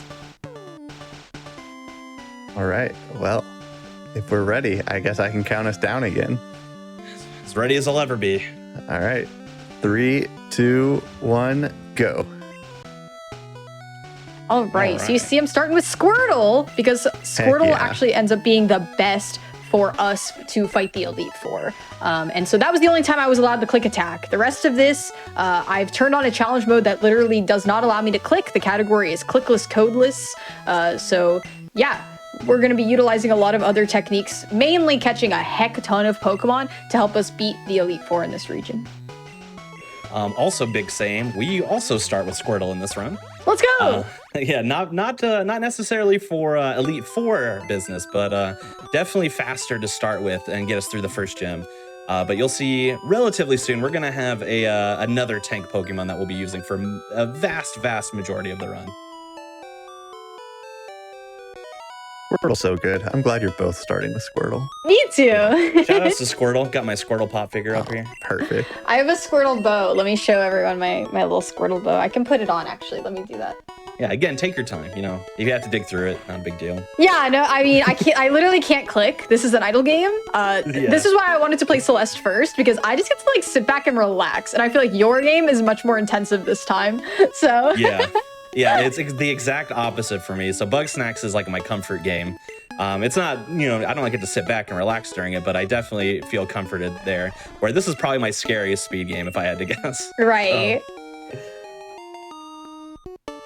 So yeah, as you can see, you're gonna see my Pokemon list on the left, and their attack is on the left and their level is on the right. So Pokemon will level up the more Pokemon I attack. So now that I've cleared Route 1, I have gotten 10 Pokemon defeated on Route 1. I'm allowed to unlock the town map, and that allows me to click between different routes. So I'm going to be going straight to Route 22. And my goal is to catch as many new Pokemon as possible, because that just stacks my attack more and more and more. There's not a party limit like in the standard Pokemon games. We can catch as many as we want. So I want to be getting Nidoran female, Nidoran male, and Mankey here before I move on. And so as you can see, my attack is only 4, and these Pokemon have a lot of health, so we want to be catching as much Pokemon as possible very quickly. Funny you mention Nidoran male, which is who I'm also going to be catching once I get to Route 22, but I'm nowhere near close to it. I haven't even gotten These are the Route 1 same game, surely. I know. You'll notice as well when I started the game, I picked up the potion from the PC when I got in, which looks like that was a good idea, because looks like, I got crit. No, I didn't get crit. I just miscalculated my defense. So we get to, might have to reset here, actually. I think I need the, trying to think what's going to be faster here. I need the experience for that is the problem. So I think I'm just going to fight a bunch of stuff on Route 1. Usually I get the experience from Bulbasaur there, but Yeah, I have not died to rival in a fight like that before. I thought it was gonna do 3 damage that last hit, which is why I held out on healing. But you know, we're gonna make it work. We're gonna figure it out. Was it a frick moment? A little bit. You were fighting against a Bulbasaur, so yeah. Little bit of that. Yeah, a little bit of frick moment for sure. But we're gonna figure it out together, gang. We are. Yeah. As long as I get to level 6 and a little plus before I get to Viridian Forest, we'll be fine. It's just going to be a little bit longer than needed. All that to say, I'm off to a great start, obviously. All that to say, yeah. So basically, I've caught everyone I need to catch on Route 22, so I bounce back to 1. I need to wait for my attack to get up to 22 before I head to Route 2, because the attack, the health of the Pokemon on Route 2 is like astronomical. So I'm basically just trying to grind up here, and then we'll move forward to Route 2 and then move into Viridian Forest. I love to see that people are getting into Poke Clicker thanks to me. I have to spread this across the universe. It's my sole job to spread Gator Walk and to spread Poke Clicker. That is my job. My calling. Cannot stress enough how normally not getting encounters on Route 1 is so good for me. I've only gotten one so far, but now I desperately need them. You need the experience. The game knows what you want. Much. I need them so much. Please give me the experience. But of course, it's not giving me anything. I also, you might have noticed as well, I talked to Professor Oak from the side here. This is a classic Pokemon thing, especially in Gen 1. Movement of NPCs, like our rival below us, is half the speed as of which we move. So because our rival comes from below us, we talked to Oak from either on the side or behind. If you're playing Pokemon Yellow, you have to do behind because you have the Pikachu behind you, so you can't talk to him on the side. In order for there to be less tiles that your rival moves, which is faster. It's faster for you to move a couple extra tiles than it is for your rival to do so. So that's exactly why we do that. Of course, I'm not hitting any encounters. No. Come on. I'm gonna hang here. This is marathon luck. Yeah, that's the Pokemon games hear you. Whenever you're playing for other people, they're like, Oh, man. It's so fine. funny. Maybe, we're going to see a turn 70 Ammonite or something later. We could. I'm praising Helix for that. Because I could use it. Yeah, there's a point in this run where you have to catch every single Pokemon before we beat Erica, because you literally don't have enough health if you don't catch every single Pokemon up to that point in Glitchless. You have to catch an Almanite and a Kabuto, and they're at the end of this dungeon, and they can be really mean. One time it took me 75 tries to get an Almanite, so who knows? So I'm grinding back. Now that I've cleared my 10 Pokemon on Route 2, bouncing back to Route 1 to grind up money. The reason I need money is to buy Pokeballs and to buy X attacks. X attacks boost your attack by 1.5 times, and we need that to be burning literally the rest of the run. So money management is actually really huge in this run. A lot of our money is going to be coming from fighting Brock, but we haven't gotten to Brock yet, so my best grind point is at Route 1. And you see me getting a bunch of achievements. Achievements are great. They boost my money, experience, and click attack for the rest of the game. Obviously, this is Clickless, so the click attack part isn't important, but the money and experience is huge. So it doubles in the fact that we're also getting our 100 defeated per routes. That's gonna help us. All right. Go ahead. Yeah, I'm buying 4 Pokeballs here, and I'm going to do one of the 3 Manips that I'm going to be attempting in the run coming up right here. This one is by far the most important, though, which is to get a manipulated Nidoran.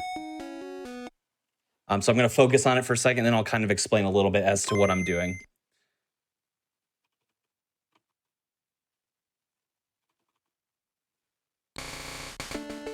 In Viridian Forest, I need Pidgey, Caterpie, and Weedle. And so far, I've only gotten Kakuna. Getting the evolution is fine, but we need the pre-evolution as well. So if we don't get everything we're looking for, we're going to have to come back.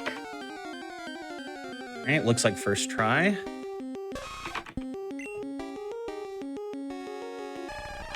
Didn't get a Caterpie either. Okay.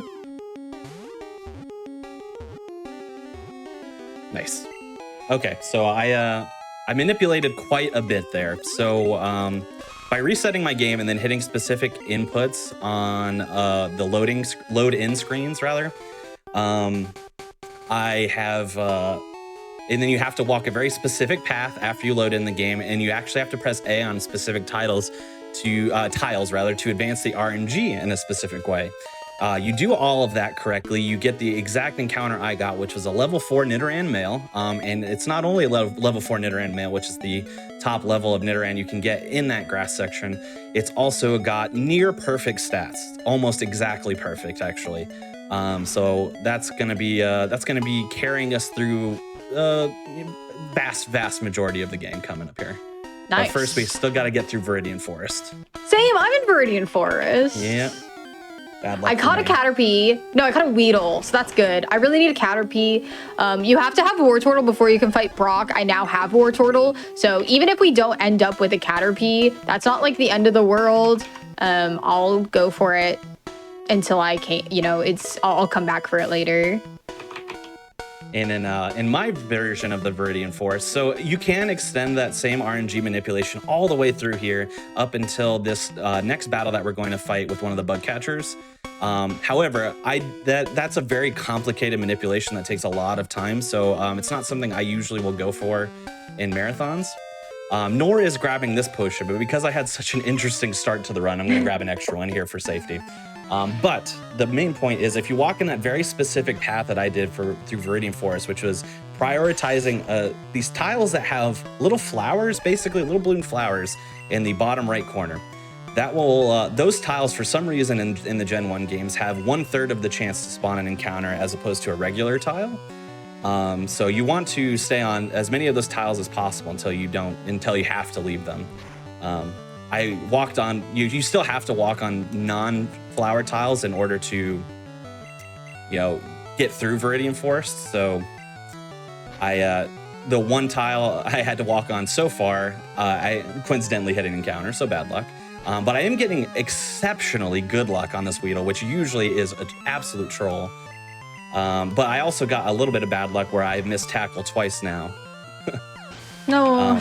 But I did not get damaged at all, which I don't know if I've ever ever had that. That's kind of unique, my experience here. But yeah, that was a wild Weedle fight.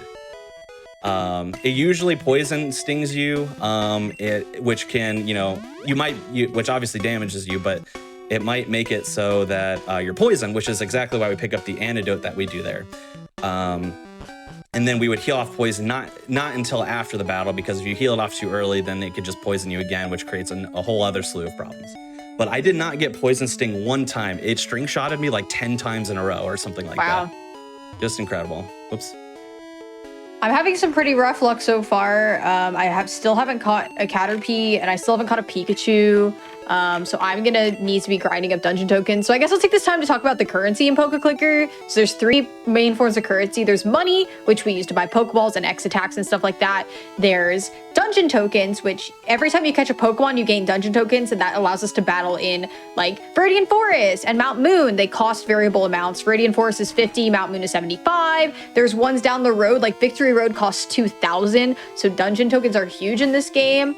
So that's why you see me turning on previous catches, because that allows me to get more dungeon tokens. There's also quest tokens. So if you're playing a Kanto Champion like clicking or auto clicking, you don't mess with quests at all. But in Glitchless, we actually have time to complete quests, and that can maybe allow us to get eggs. Like in my world record of this category, I had enough to get a dragon egg, and Dragonair allowed me to beat Lance like 5 minutes earlier than I was supposed to. So you see me get the defeat Pewter Gym in Kanto 19 times, we're absolutely gonna do that. You can see me, I'm gonna fight Brock and hold the space bar, and that allows me to just auto fight Brock, which gives me a ton of experience and a ton of money, which we need to buy X attacks and Pokeballs. Coincidentally, I'm also fighting Brock right now. Amazing! The sink! The sink! So we, as you can imagine, Squirtle is tanking us through. We have to get it to level 8 so it learns Bubble, which is an obviously very effective move on its rock types, but we are throwing our Nidoran in between, so that the Nidoran can get some, leading Pokemon experience before, Squirtle has a little bit of trouble here.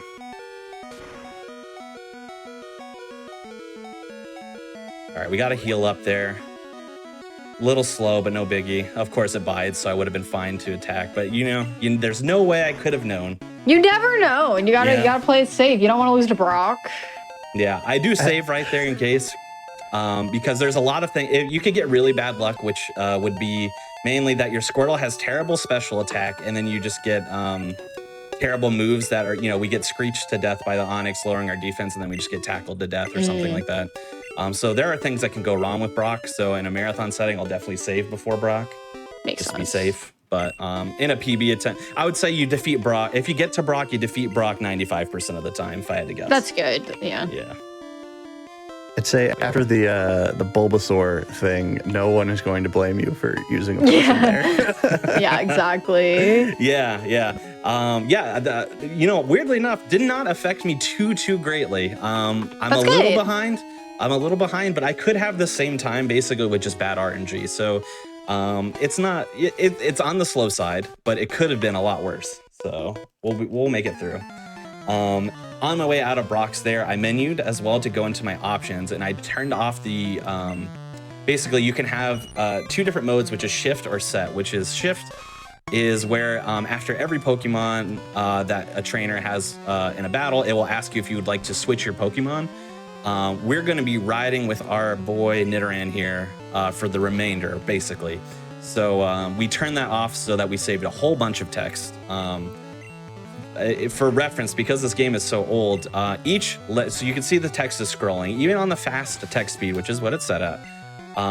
It is 1 frame per letter on the screen. So it is very, very slow. So whenever we can save text, we would like to. I had some really bad luck in Mount Moon. I was looking to not get that boss.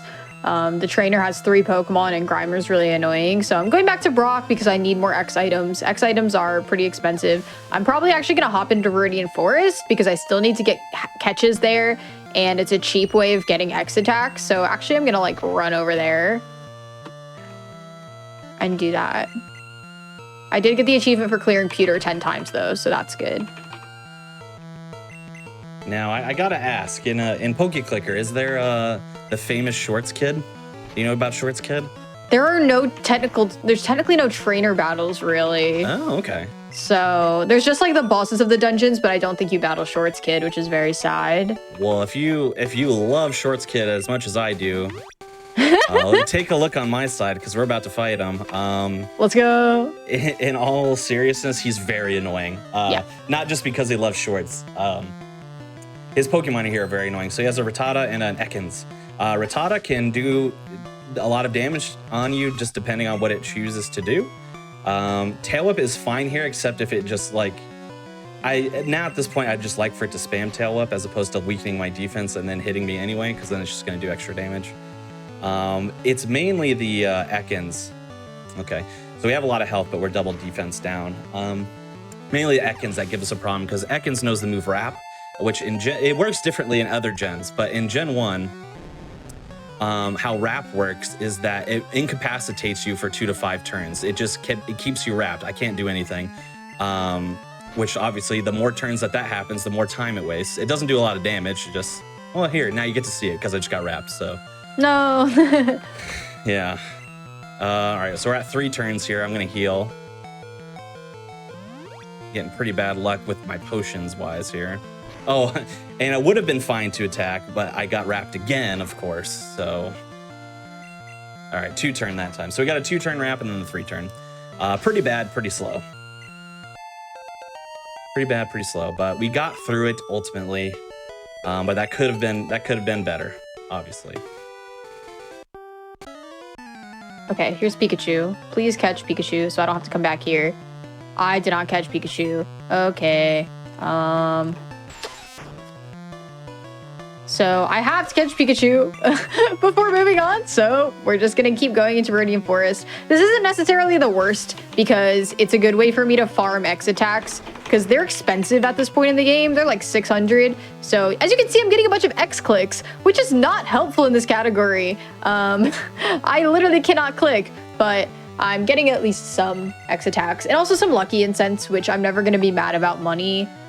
So Okay, we have enough to go back into Mount Moon, but I'm gonna fight Brock again for some more Pokeballs and money.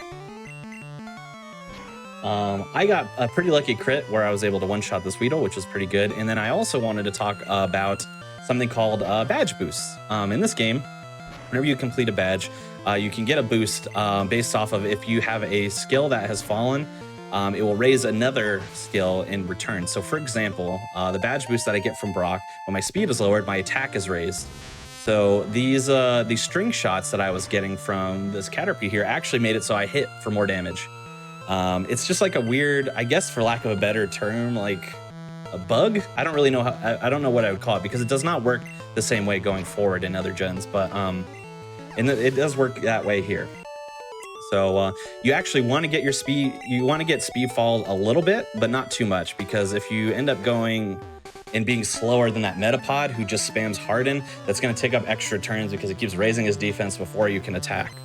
We want to get the jump on the Metapod if we can, so that fight ended up working out all right. That's my favorite episode of the Pokemon anime, is the Metapod Harden episode. Yeah. Yep, it's just like that, honestly. It's just so the good. same. Yeah. Okay, I'm like, I really need to find the boss fight at this point. My attack is a lot higher, as you can see. As things evolve in this game, you keep the pre-evolution and the evolved form. So you can see my Squirtle's giving me 14 attack and my Wartortle's giving me 22 attack. So having Pokemon that evolve multiple times is huge. And that's why it was important for me in the forest. You're like, I had a Metapod, I also need a Caterpie. So I cleared Mount Moon, which is great. We can now keep moving forward. I also have like 3 minutes of X attack from the Viridian Forest. So again, it wasn't the biggest deal that I had to go back there. So now I'm just gonna keep zooming ahead on these routes. I have different dungeon token things that I need to get to, like the Rock Tunnel's 500, the Pokemon Tower is 750. So I'm keeping an eye on my Pokemon and my dungeon tokens, but we're gonna try and clear out as much stuff as possible before going into the dungeon tokens because it's just a lot faster. All right. On my side, few things here. One, I'm getting awful luck on my tackles. Tackle in this game is a 95% accurate move that I've missed at least 50% of the time so far. Oh no. And then secondly, after we fought that trainer, I ran into this grass on purpose. 1, to dodge a trainer I don't need to fight, but 2, I need a bird. I need to be able to fly later on. So I catch a bird there. And then as far as catching things go, we only need to catch one more thing for the entirety of the run, and then we can just bank on what we have. For me, though, I am about to head into Mount Moon and do another manipulation. Or try to. This one's very hard, so we'll see how it goes. I have to head back into Mount Moon later, but I have to get Great Balls first. All right, here we go. I'm going to be pretty much silent here because it's a manipulation that takes about a minute and a half. Wow. So I'm going to try my best, but it's very difficult. All right, good luck. I'm gonna be over here trying to catch Abra, which is also very difficult in terms of that. It is a very low catch percent. So if you can see the colors on my town map, yellow means I've cleared everything in that region. Orange means I still have to do my 10 fights defeated. Blue means there's stuff I haven't caught. So you can see that Mount Moon is blue. I'm gonna have to go back for Kabuto and Almanite because, as I said before, to beat Erica, you have to catch everything. So I currently have catches on only new Pokemon. So you'll only see the Pokemon go on ones I haven't caught, like Abra just got, Meowth I just got. So it looks, I think I've now full cleared the route because there's the Pokeball next to Kanto Route 5, which is great. And yeah, in Poke-Click or Glitchless, you obviously can click to go around the menu, you just can't click in battles. So if you're playing for reference, the Glitchless world record, codeless is a 144 versus my PB in auto clicker is a 29. So it's a huge difference being able to actually click. They're just, some fun different categories, but we're trying to just beat the Elite Four. And to do that, we just got to keep catching Pokemon over and over again. And the big part of how we run this game as an idle game is just routing and money management and dungeon token management. Unfortunately, failed my manipulation. It is very difficult. Dang. The attempt is there. So we almost have to fight nobody in this Mount Moon. There's one trainer we have to fight. We cannot pass without fighting it. So the attempt there is I manipulate it and move in a very specific pattern, pressing A on very specific tiles, so that I get exactly to the tile right before that trainer, all the way at the end of Mount Mood, without hitting a single encounter, without using a repel. So it's very, very difficult. It requires not only specific movement, but I think 30 precise A presses. We do have a backup here that I am going to attempt. I just got a shiny. What? From Evolution. My Come Abra on. evolved into a shiny Kadabra. That's a full odds shiny. Ridiculous. I didn't have my on. shiny quest on. I'm so mad. I would have been able to get 4 eggs. Oh my gosh. I'll show you all the shiny. Here we go. Where's my shiny Kadabra? All right, look at this friend. Look at that pale yellow Kadabra. Wow. That's amazing. I cannot believe. I'm in shock. I can't believe I got shiny. I've never got a shiny to run before. Incredible. So failed the backup too, unfortunately. So the other thing that we try to do, besides just manipulate the lack of encounters here, is there's also one last Pokemon we need here, which is the Paris. Luckily enough for me, coincidentally here, I did not get many encounters. I think I got 2 total, which is pretty good considering that I failed the manipulation twice. I also saved before this fight because this fight is very dangerous. There is a third backup, and I really hope I remember it to get a Paris here.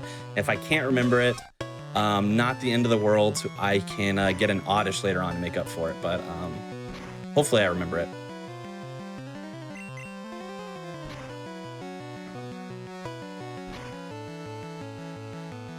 Come on, I really hope. If there's a potential for you to 2-shot that Rattata based off of the damage ranges you get. Of course, I did not get it, but you know, we try. Don't do it. Good.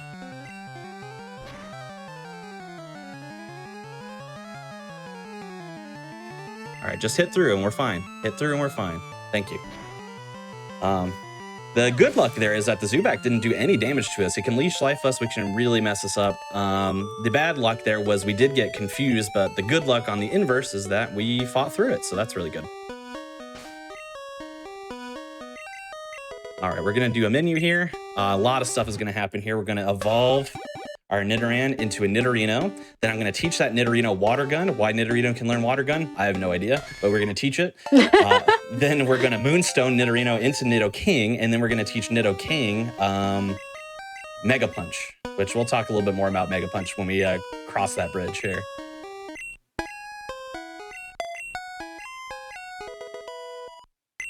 I still can't believe I got a shiny. That's hilarious. I was like, should Yeah, I put the shiny? If I put the shiny quest on, I would have been able to buy 4 eggs, and I probably would have gotten like a 10 to 15 minute PB, which is hilarious. Of course. Yeah. I mean, I didn't have the quest on. You're good. I say that I'm shocked, but I'm also not that shocked. Like it also felt like it was bound to happen. It felt right. You know what I mean? Yeah. Oh, it's so funny. It's still gonna help me out. The funny thing is that shinies also give you higher click attack, which is not beneficial to me in a no-click run. So the bonus is just there that they look really cute, and that's chill. Okay, so let's talk Mega Punch here. So Mega Punch is a move that we pick up here on purpose because it does a lot of damage. I believe it's 80 or 85 base power. I can't remember the exact number. It does a lot of damage. The downside of that is that it is 85% accurate. So you saw me miss 50% of my 95% accurate moves earlier. Just imagine how many Mega Punches I'll probably miss in the run. But it's definitely worth getting. It's a very powerful move to have this early on. There's one miss for you.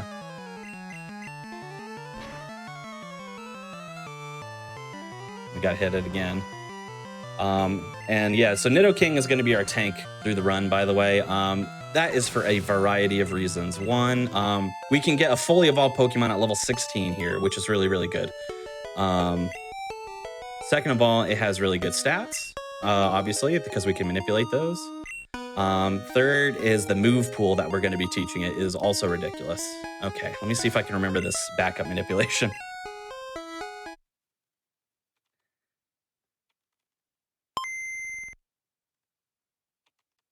Okay, come on, Machop. I don't think that's Please. Okay, Yeah, I got a that's it. Machop at least.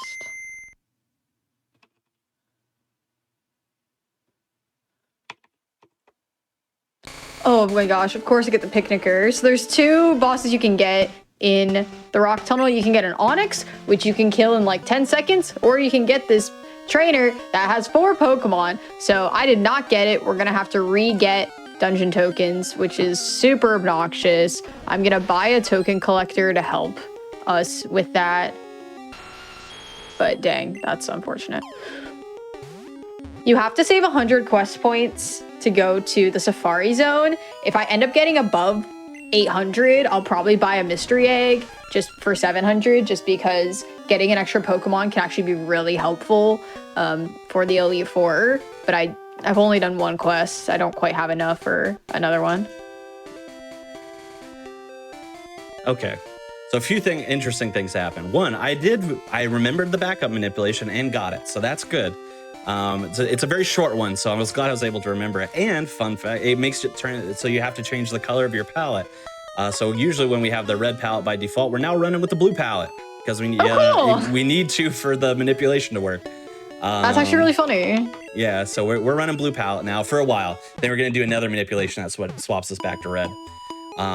But we did it correctly. We manipulated not only getting the Paris, but the Paris getting in the ball on the first try, which we also did with our Nidoran earlier. Now what we're going to be doing is a somewhat controversial exploit here called instant text. Which if you talk to the bike shop owner and clear your text box as so, it makes it so that instead of your text scrolling on the screen, it pops up instantly, which can save you a lot of time in these fights where we have to do a bunch of trainer battles all back to back to back to back here, because we're going to be clearing Nugget Bridge. So the downside of that is if you have to go into your menu for any reason, or if you have to answer a question that has a yes or no answer or anything like that, you will lose it.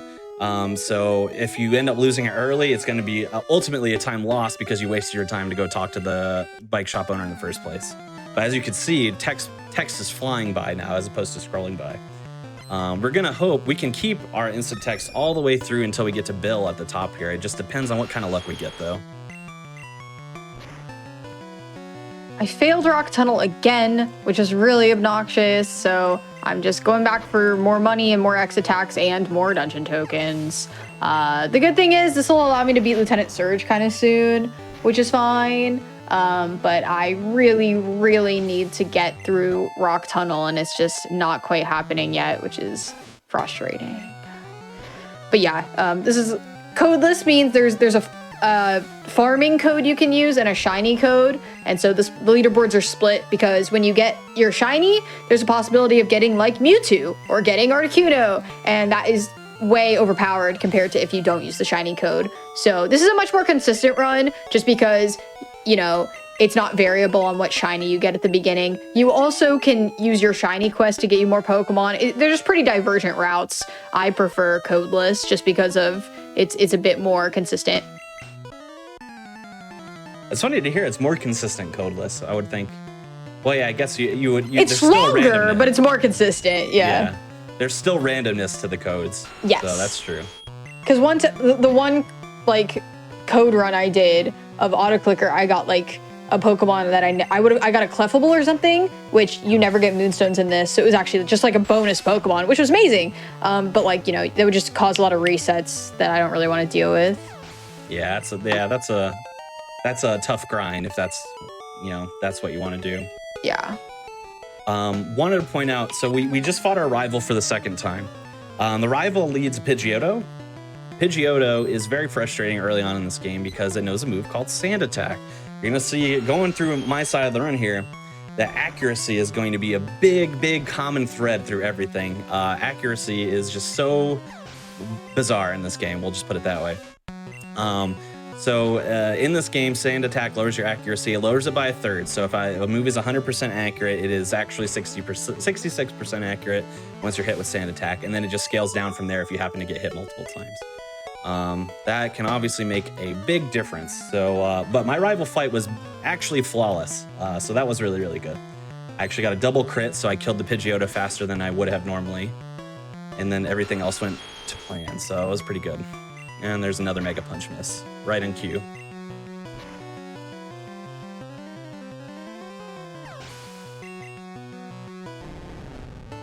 Still can't beat Rock Tunnel. So the dungeons in this game are a thing. Basically, you go in, you spend your dungeon points, and if you pick up items, the rest of the Pokemon in that dungeon have plus 20% health. So it's a kind of risk reward of if you pick up enough items, you can see where the boss is, but then they might be too strong for you. So I was trying to go through not getting items, and you know, it's just, I'm getting a lot more evolutions. Like I just got my Blastoise, I just got a Pidgeot, so I might want to instead pick up a bunch of items and rush to the boss. I might have enough attack now. It's just really hard to know. So kind of a rough start for me. Once I get past Rock Tunnel, hopefully it shouldn't be too bad. But then I gotta go back into Mount Moon and get Ammonite and Kabuto, which I have not started yet. And that is always an experience. Wow. So you just saw the full roller coaster of accuracy checks in this game. So I went to Mega Punch the Pidgey, which you always go for, even though Mega Punch isn't 100% accurate, because if it lands, it one-shots the Pidgey most of the time. Didn't work out for me. Missed, of course I did. Got Sand Attack from that Pidgey. I thought, all right, let me try again. So it lowers my accuracy by a third, which the accuracy was already at 85%, so it was already low to begin with. Missed again. And I was like, all right, one more time. Missed again.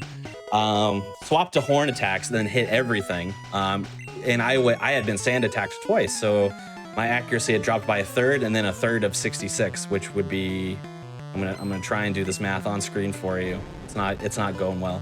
I don't know, like 50, 40 something percent probably, if I had to guess. 30, late 30s percent. So, but I hit like 3 of them in a row, so that was interesting.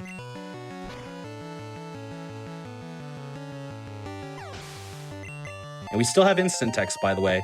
There's a lot that can happen on Nugget Bridge that would make me lose it, but we still have it. So that's a plus side, on the plus side. But yeah, we won't be holding it much longer. We'll have to lose it coming up here without, you know, it doesn't matter. We would have to at any point.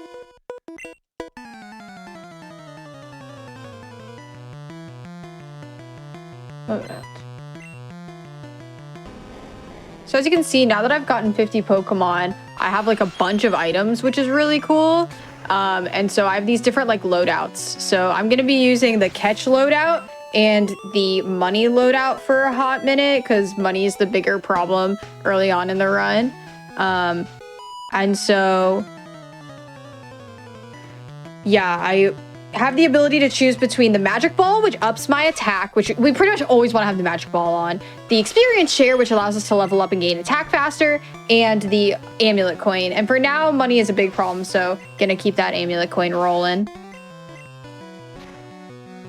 Yeah, fun you mentioned money being a problem. Money is tight for us until we get to Celadon. And then money won't be important at that point anymore. But once we get to that big, large department store in Celadon, we spend everything we have. But, you know, we're a little ways off from that on my ends, but we'll get there when we get there. But, yeah, money is very important right now for me as well. Yeah, it's huge. Worth mentioning, if you lose a fight in Pokemon Red here, you lose half of your money, whatever half of your money is. So you definitely, if you know, faint and have to be, you know, recovered at the Pokemon Center. So you really, especially in these beginning fights, you cannot lose because you need every cent. Oops, that was the wrong move. That's fine though. You had to take a little damage anyway. Or I should say we can take a little damage. And on my side of the screen as well, you're seeing exactly why we teach Water Gun, which is to get through a lot of these rock types over here. Fun fact, the reason why we teach it to Nidorino is because Nidoking cannot learn Water Gun. So we teach it to Nidorino while Nidorino can learn it. And then Nidoking gets to keep it. So that's fun.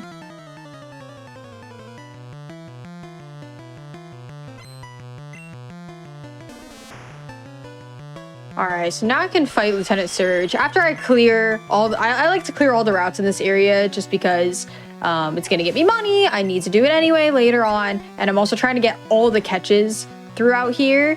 And so then I'm gonna fight Lieutenant Surge and then here comes the Erica grind, basically. You need about 2,700 attack boosted to defeat Erica. And as you can see, I'm at 1,500 boosted. So I gotta like step it up. So I'm hoping to get a ton of evolutions, and that's why, you know, I like to go for Kabuto and Omanite, because they're essentially 4 Pokemon, because you'll get the Kabuto will evolve and the Omanite will evolve.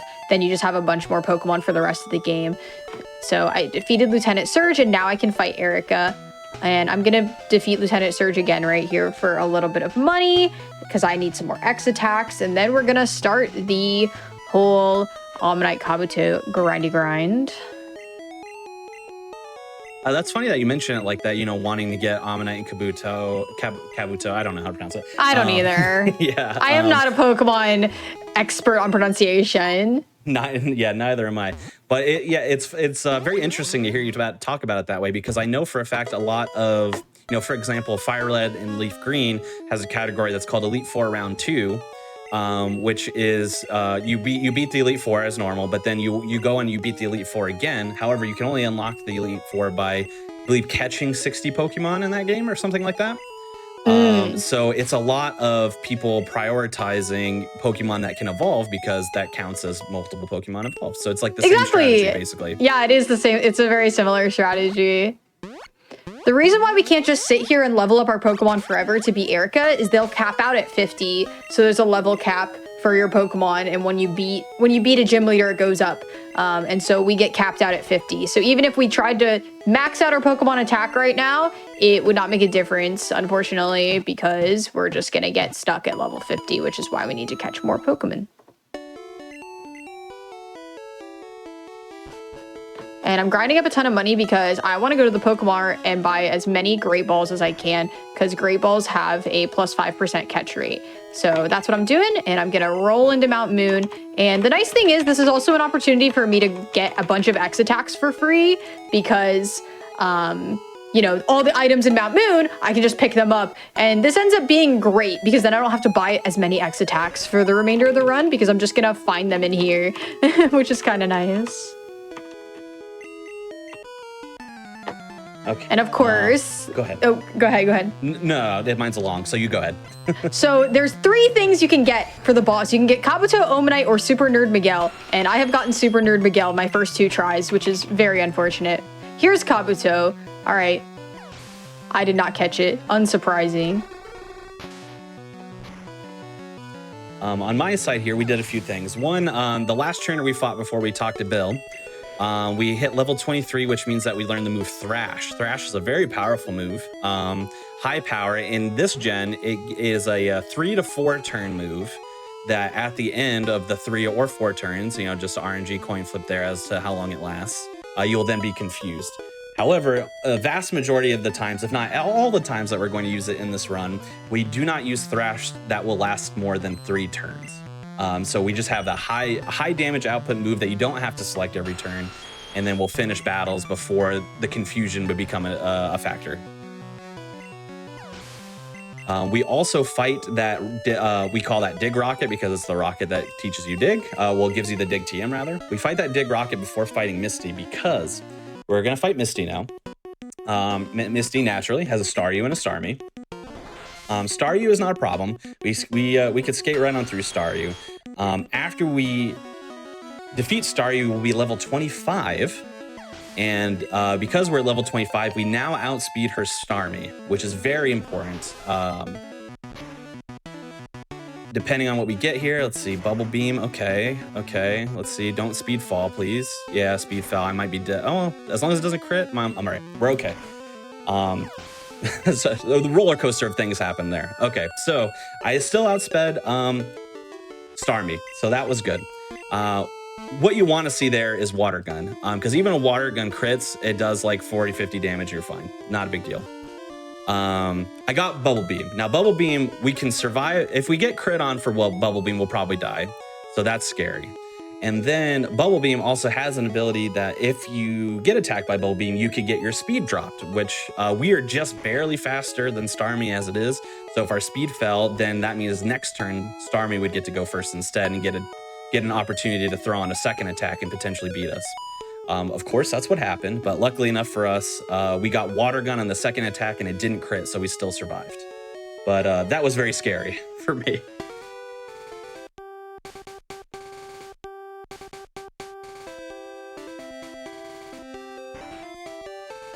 This Miguel had a shiny coughing. That's just gloating. I saw that. So Like, it's wait a minute. it's random chance to encounter enemy Pokemon that are shiny, and that he just had a shiny coughing.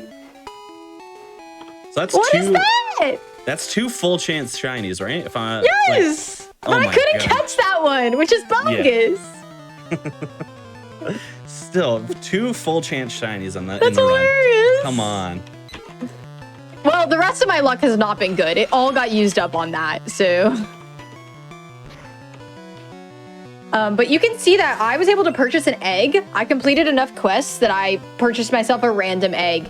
And this is going to be nice because it's just going to be a bonus Pokemon I wouldn't otherwise get, which is super wonderful. Just going to help me be able to clear things and get my attack where I need it to be faster. We still have not caught a Kabuto or an Ammonite, which is just life in this category. But I'm getting a bunch of X attacks, which is nice. Hopefully, you know, well, we're gonna keep trying. Something slightly unfortunate that happened there. So we have to fight these 2 trainers to get into Vermilion. My health was low from the Misty fight, but it wasn't low enough that I wanted to heal there and then re-get instant text. I wanted to, if I had gotten lucky enough, then I wouldn't need to have gotten re-get instant text and waste that time. But unfortunately, that first trainer we fight has 3 Pidgeys. They all know Quick Attack, and I got Quick Attacked 2 out of 3 times. Really ate up the amount of health that I had left, so I had to heal off, which, because I entered a menu, loses my instant text. Oh, and I get trolled by this NPC, so that's nice. I caught a Kabuto, so that's nice. We're halfway there. Gonna Nice, be nice. going for Ammonite is always the one that I get second, even though it is the same % chance and everything. I've never gotten Ammonite first in a run. I don't know what it is. I don't know if it's just the game. You know, is it psyching me out? I don't know, but Ammonite is always the problem.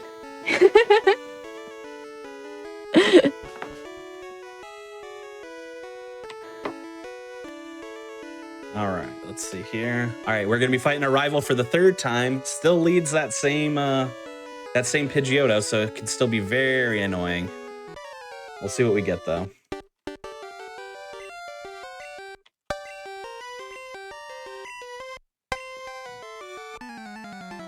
Oh, I should have this on. Is that another shiny coughing?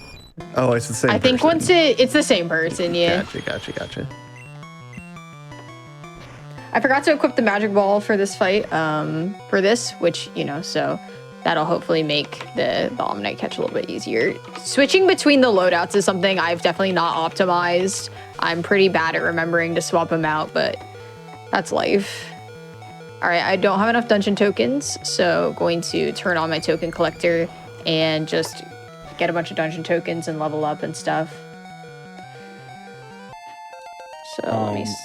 I see some people talking about me mentioning that instant text was controversial for the game, and I didn't really explain it why. So I guess I should explain why it's controversial.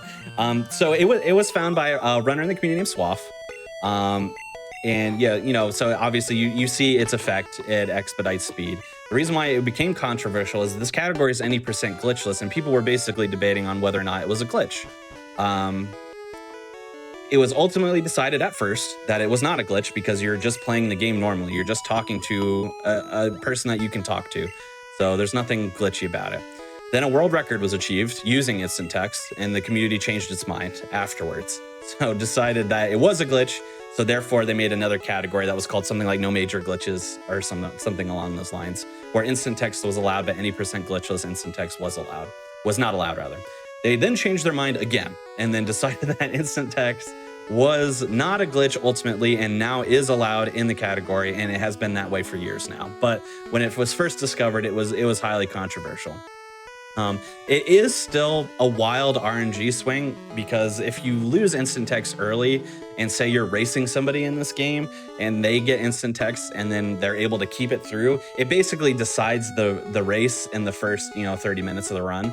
So when it comes to racing, and they do racing leagues sometimes of this game, they will ban IT for races because they want it to be more of an even match as opposed to a race being decided super early. Makes sense. But yeah, that is why it's controversial. But as right now, it is still allowed. Yes. I got Ammonite. Yay! So now the rest of the run is pretty easy breezy besides the Safari Zone.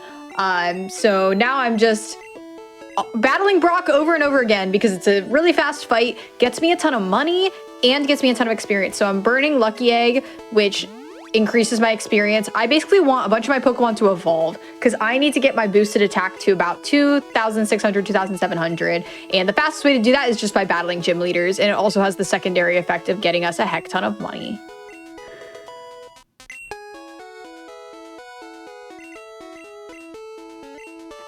All right, we have a somewhat extensive menu on my side, which we're doing a variety of things. I went ahead and healed. I technically did not have to do that, nor would I have if I was doing a PB attempt. But because RNG has been really messy with me, I decided to heal there. Just to be safe. Sorry, I had to bend down to reset my console for an RNG manipulation. But I decided to heal there because this next fight can be a little bit hairy. Then I taught Bubble Beam to Nidoking. Again, no reason why Nidoking should be able to learn Bubble Beam, but here we are. It is allowed. Then I taught Cut and Dig to my Paris. Cut, has the obvious effect. And then I reset to do this RNG manipulation, which is to manipulate the cans in Surge's gym here. If you do not manipulate these cans, it can be a very trying puzzle that can take up to minutes. There are, solutions in place to help make it easier.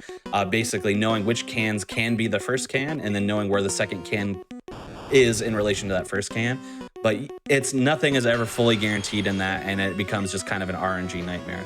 We can RNG manipulate which cans are the correct ones, though, by doing what I did.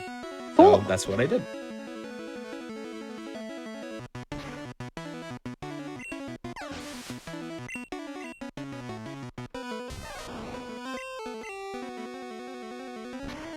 And I did get hit by that Voltorb by Sonic Boom, which is exactly why I healed. So healing was the right decision in my case. Sonic Boom is a move that does not miss no matter what, and it does exactly 20 damage every time. What was my health before I healed? 20. So wow. I did not want to die. And then I did get hit by a Sonic Boom. So I had 40 health, it dropped to 20. So it was a good move. Ultimately. Good investment, yeah.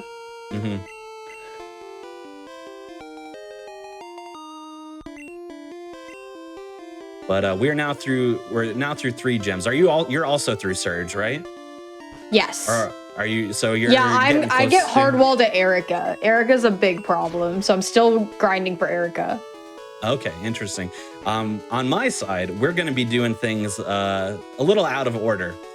So we're basically going to be doing a lot of these story beats that we have to do to finish the game.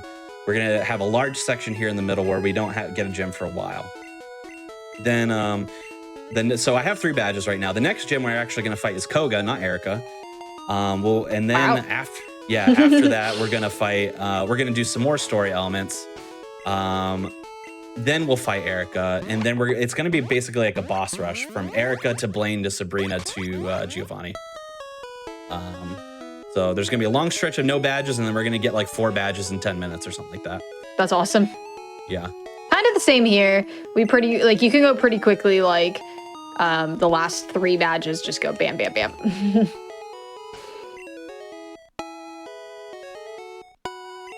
On my side, we're about to speed up a little bit finally because we got the bike finally. Yay!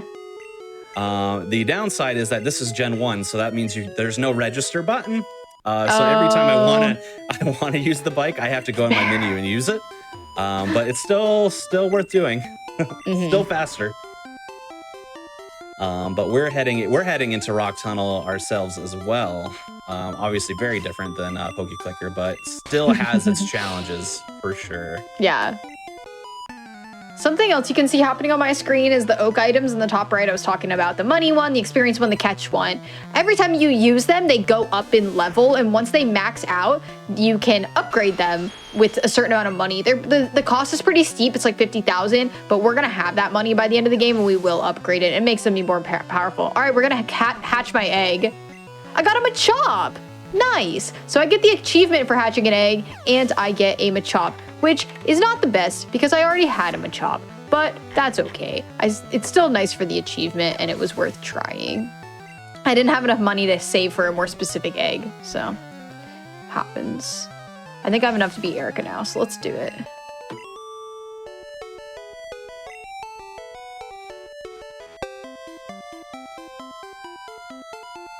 It's looking good. We'll see though.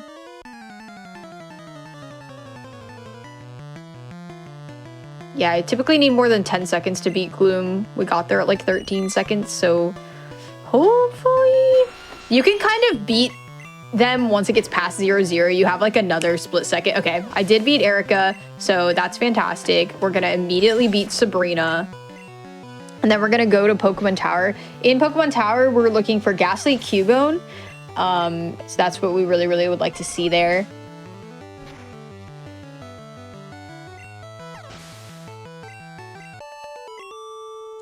On my end, one thing I neglected to mention when I got the bike was that I also taught my Nidoking Thunderbolt. Again, does not make sense why Nidoking can learn Thunderbolt, but that's one of the reasons why we choose Nidoking in this run is because it can learn these moves that you do not expect. It's just kind of wild. That's such a good range for Nidoking to have too. Yeah, like it's so clutch. Wonderful.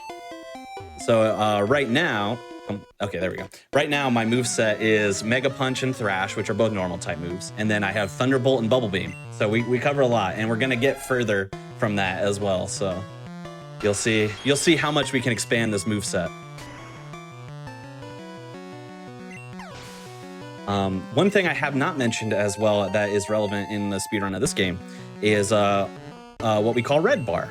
So in Gen 1, if your health is below 20%, I think it is, you'll get that, that sound effect, that wee woo sound effect, right?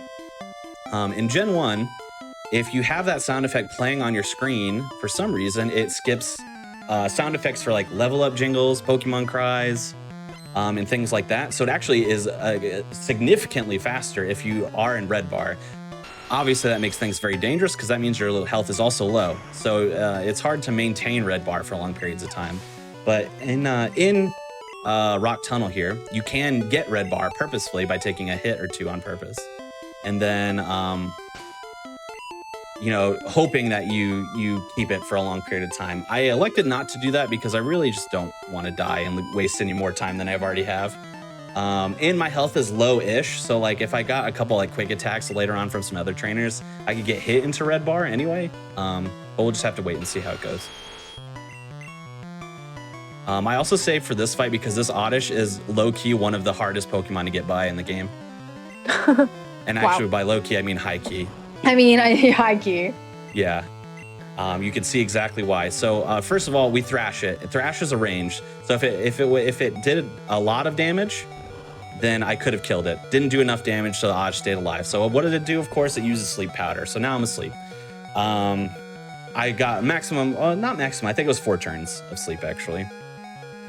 And then we kind of just fought through. Luckily enough, we survived, and that Bulbasaur is also a range, technically. It's a more favorable range than the Oddish, but we survived so far. So that's exactly why I heal there. I save there, rather.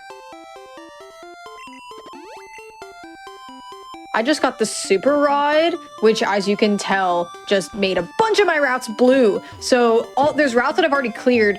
A bunch of water Pokemon just got added, like Poliwag, Goldeen, Magikarp, Horsey, Slowpoke. So like the world has opened up to me. There are so many more Pokemon I can catch. Krabby, and a lot of these evolve too. So it basically just skyrocketed my ability to gain attack because now we can go back and catch all of these water Pokemon. There's also Psyduck, and there's a heck ton. So you can see I really want to be catching all of those because that's gonna make my attack huge, especially going into Blaine, who's a fire type gym leader. And so this part of the run is basically clean up all the previous routes as much as humanly possible. Picnic are about to end your career with your level 22 Otta. She almost did. I came close. I came close to dying. Yeah. It almost was for real over. We survived though. I knew that next hiker, which we have to fight, all rock types, not a problem. So I gained a level, healed up a little bit.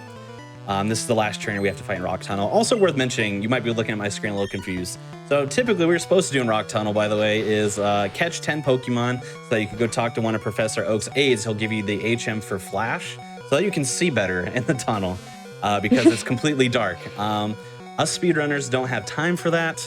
We just learn how to maneuver in the dark without Flash. You just have to learn where the trainers are and how to walk and avoid them, and only hit the ones that you have to hit. Which I didn't hit any. I did not hit any optional trainers. I hit all the trainers that I would have had to have hit normally. So It seems a lot less dark in Gen 1 than it does in like any other Pokemon game when you go in a cave and you can't see, like, but you also don't get the circle. So I don't know, give and take a little there. For sure. It's actually funny that you mentioned that. So you know how when I did that backup to the backup manipulation earlier, and I had to change my palette to blue. So there's actually one palette that you can use on the Game Boy that makes it so that everything is like brown basically, but the characters are black. So you can actually use that palette. We call it in the speedrunning community the cheater palette because you can see when you use that palette in Rock Tunnel, you can see your character fully and you can see every other trainer because they're highlighted in black. That's so funny. On a brown screen. So it's a good way for new runners to learn Rock Tunnel without having to, hit extra trainers. That's beautiful. I love that. Oh, I should put a quest in. Should I refresh? Maybe I should refresh. Well, I could get 3,000 been doing the Viridian Forest that many times. I'm gonna refresh. Amulet coin, I guess. Hatch 4 eggs isn't gonna happen. Gain dungeon tokens is gonna happen. I'll do dungeon tokens first, I guess. Okay, got a Slowpoke. So every day or if you level up your quests points enough, you will get more quests. So I basically just got to re-roll them, and there's a possibility I could maybe hatch another egg by the end of the run, which would be pretty cool. Or at the very least, I get more attempts at the Safari Zone, which can be a pretty rough part of the run. So either way, I want to keep trying to do quests when possible. Who am I missing on this route? I think I'm still missing a Psyduck, or Slowbro, which I'm going to evolve into it. Okay, I just captured a Slowbro anyway. What's on Route 4? We are ready for a break whenever frozenflygone, when you figure out how the best way to break with your game, we can go to break at any point. Okay, I want to wait for my X attack to run out. Yep, that is which fine. is like 4 minutes. Yep, that is fine. Cool, we'll do that. I am in my shopping episode now. Nice. I sold off a couple nuggets and a TM that I wasn't going to use. And I'm buying a bunch of items. So I bought a TM, which is TM07. That's for Horn Drill. That'll come into play later. I bought a bunch of repels. I bought 2 revives, which is actually specific to a marathon safe or race route. You wouldn't normally buy those, but it makes it a lot safer to do so. Super potions as well, because in case I get hit. And now, just like Frozen, I'm buying X items because they're very good and very important. They're so good. I bought 12 X accuracies, 7 X specials, and 2 X speeds. And that will be all I need for the remainder of the run, unless I die or something. If you like Which X can always items, Yeah, I think X items are one of those things that like casual Pokemon players never use, and then you start like learning a Pokemon speedrun, you're like, oh, turns out these things are actually super nice, and I should always use them. I never use them as a casual player. Same with like status moves. As a kid, you're like, status moves are lame. I just want flamethrower and hyper beam and all the attack moves. And now it's like, no. Dragon Dance is OP, I promise. Yeah. Like. Yep. I still play that way, honestly, casually. Yeah, same. When I speedrun, I'm like, okay, I got to get down to business. But yeah, I don't have time for those status moves. Come on. No. There we go. Blanked out for a second, but we're good. We're doing like a long, extensive menu here, kind of, where we're not only using items that we need to, we're also swapping items up and down based off of their importance and how often we use them. Because, you know, in this game, again, unlike other iterations, you have one bag that has everything. So, you know, if you had to get the Helix fossil, for example, very early on in the game, that's going to be stuck hovering in the top of your bag, and you don't need it. You want to move that down and get items that you need up higher, so you don't have to continuously scroll to get to them.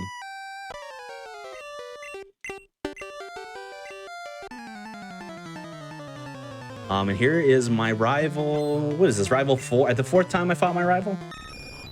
4th time.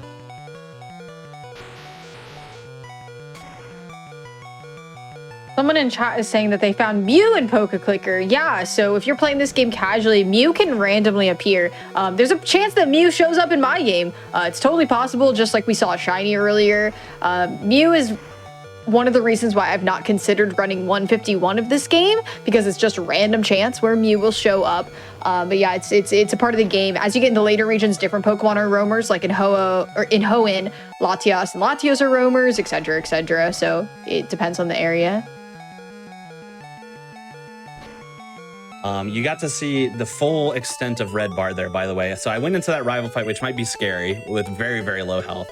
But I knew if I had gotten quick attacked by that Pidgeotto, I'd have to heal. So I knew that was going to happen.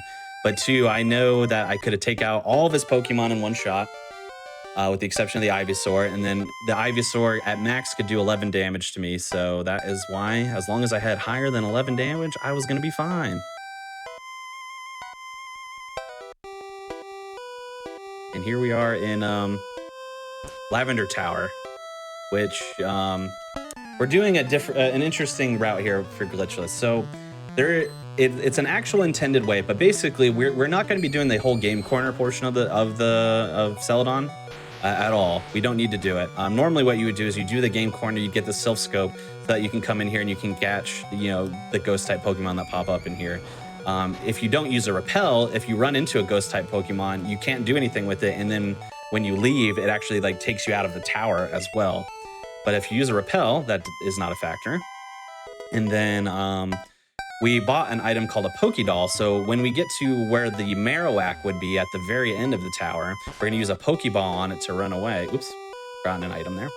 Pokédoll on it to run away, and then that makes it so we skip the entire game corner portion as a whole. We don't need to go. We don't need to get the Silph Scope. We can just move on.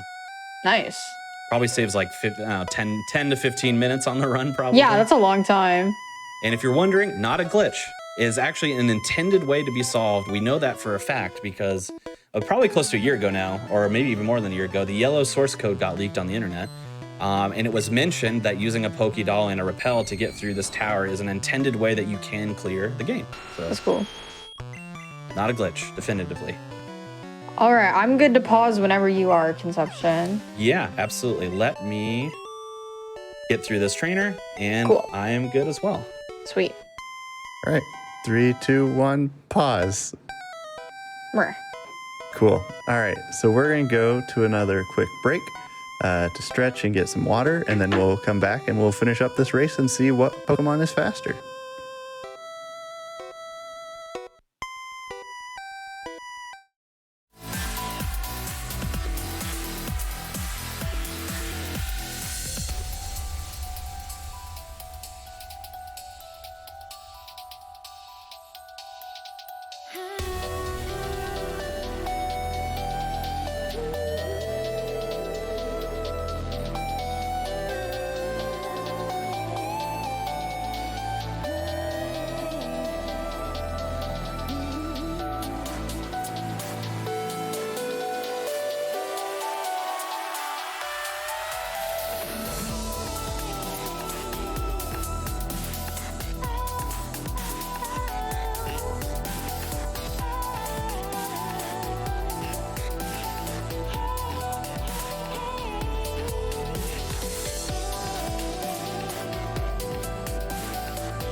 Welcome back, everyone. And as Conception and frozenflygone get going here again on their runs, I'll just read off a couple of announcements for you. So GDQ Sum of Best Segments has been launched on YouTube, and this is a highlight channel that we have that has videos for all of our hotfix shows, all of our main events, and there's short little highlight reels that you can check out. And if you use !highlights in the Twitch chat, you can learn more about that. Also, tune in tomorrow at 1 p.m. Eastern for Going Places, which is our show about handheld games and regional exclusives, which is really cool. Speaking of other hotfix shows, both of our runners here tonight are also hotfix showrunners. So why don't you two tell us about your shows? After you, Frozen. Sure. So yeah, I have a show coming up Sunday at 4 Eastern, which I'm super excited about. We're going to be doing Fun with Physics, and my show is It's Dangerous to Go Alone. It's all about co-op speedruns. So we're going to be seeing Portal 2 with M Sushi and Can't Even, and Fogs with Author Brews and The Great Gildersneeze. So I would love to see you there. I love co-op runs, and I think it's going to be an absolute blast. Got some really fun runs to go.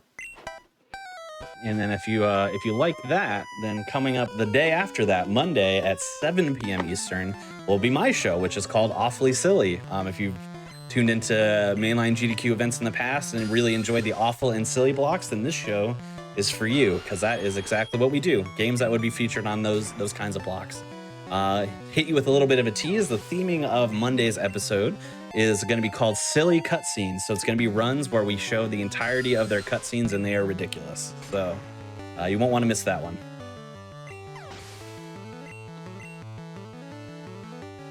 We just had a silly cutscene on this show a couple weeks ago with Xenoblade Chronicles 2 and the introduction of Turters. It was great. I remember that. I actually remember that one. That one, yeah. Classic Xenoblade cutscenes.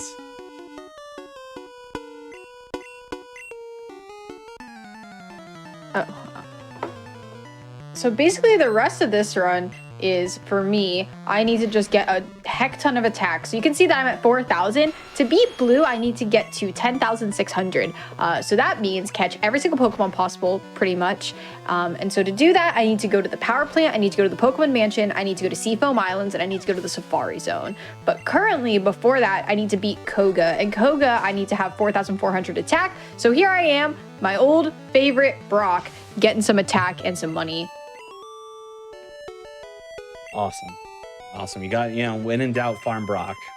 I don't get that luxury in Pokemon Red. I don't get to farm gym leaders. No, you don't get to just battle them. It would honestly take you a long time too. Like, it wouldn't really be that worth the experience, I don't think. No. It takes me about 2 seconds to beat Brock, so. Yeah, definitely not. Once is plenty for us in this run. One thing I did want to mention. So I mentioned earlier in the run, accuracy is a through line in my speedrun of Pokemon Red Glitchless here. We actually just passed another example of why. So I taught over a move that I had taught just briefly, which was Rock Slide. Then I only taught Rock Slide in order to get through the 4 Ghastlies I needed to fight, basically. Now I taught over that with a move called Horn Drill. Horn Drill is a move that when it lands, it's a one-hit KO, no matter what, no matter who. But it is only 50% accurate. It's a coin flip as to whether or not it works. We also earlier bought X accuracies, and X accuracies are very exploitable in this game. What I mean by that is typically how X accuracies work in other gens is that X accuracies increase your accuracy by a certain percentage, whatever that percentage may be. In this game, it makes it so that your accuracy is 100%, just default. So when you use an X accuracy in this game, and then you use a move that's normally 50% accurate, it all of a sudden becomes 100% accurate. So we will be using that a lot. How many of those 100% accurate attacks are you going to miss? Zero. So now Yo, it's math! fun. Yeah, it is. I can certify funny. the math. I'm a math teacher. That's good math. Yeah, that's very solid math. It is funny that you mention that though, because this game is interesting. Now there are moves like, for example, Horn Attack that I was using a lot in the earlier part of the run, that are 100% accurate. But in Gen 1, anything that is a 100% accurate has an asterisk next to it because there's something called a Gen 1 miss. That means that even moves that are 100% accurate for some reason have a 1 in 256 chance of missing. For no reason, just happens. So that's not like our Mega Punches or our Tackles. Those moves are not 100% accurate. They're missing because, they're missing and I'm getting bad luck. But for example, if I got a Horn Attack that missed and I was not affected accuracy-wise in any way, it has a 256 chance to miss. I really hope we don't see it. In the practice run I did last, I got 3 of them. So it was a lot, but we haven't seen one yet today. But the X accuracy thing eliminates the 1 in 256. It makes it a true 100% accurate. I want to be sad about that, but I guess I'm not. Yeah. it's old code. It's old code. You got to remember this game came out in 1996 in America. So it came out years before in Japan where it was That's created. when I was born. Yeah, exactly. It's very old code. So, it has the ability to be manipulated. That's all. Okay, so I got the 4th Pokemon I need in the Safari Zone. So you literally can't leave the Safari Zone until you've caught 4 different Pokemon. Rhyhorn counts as 2 because we'll get Rhyhorn and Rhydon. You need that attack to get to the end. We could stay and get more, but I've found that it's not really worth it. It's better to just get the 4 and leave. And so the other places we need to get Pokemon are in the power plant, which I'm going to go to after I defeat this route, and Seafoam Islands because we need an ice type to defeat Lance. Super effectiveness does matter in this game. If you scroll over your attack, it tells you what your attack is against that specific Pokemon. So like I'm neutral against Tentacool, it's the same exact attack, but against other Pokemon like Poliwag, it was like 5,000. So type advantages do matter. I really need an ice type, and that's why we pick Squirtle, because the water actually helps us against Blaine and Giovanni and the Elite Four.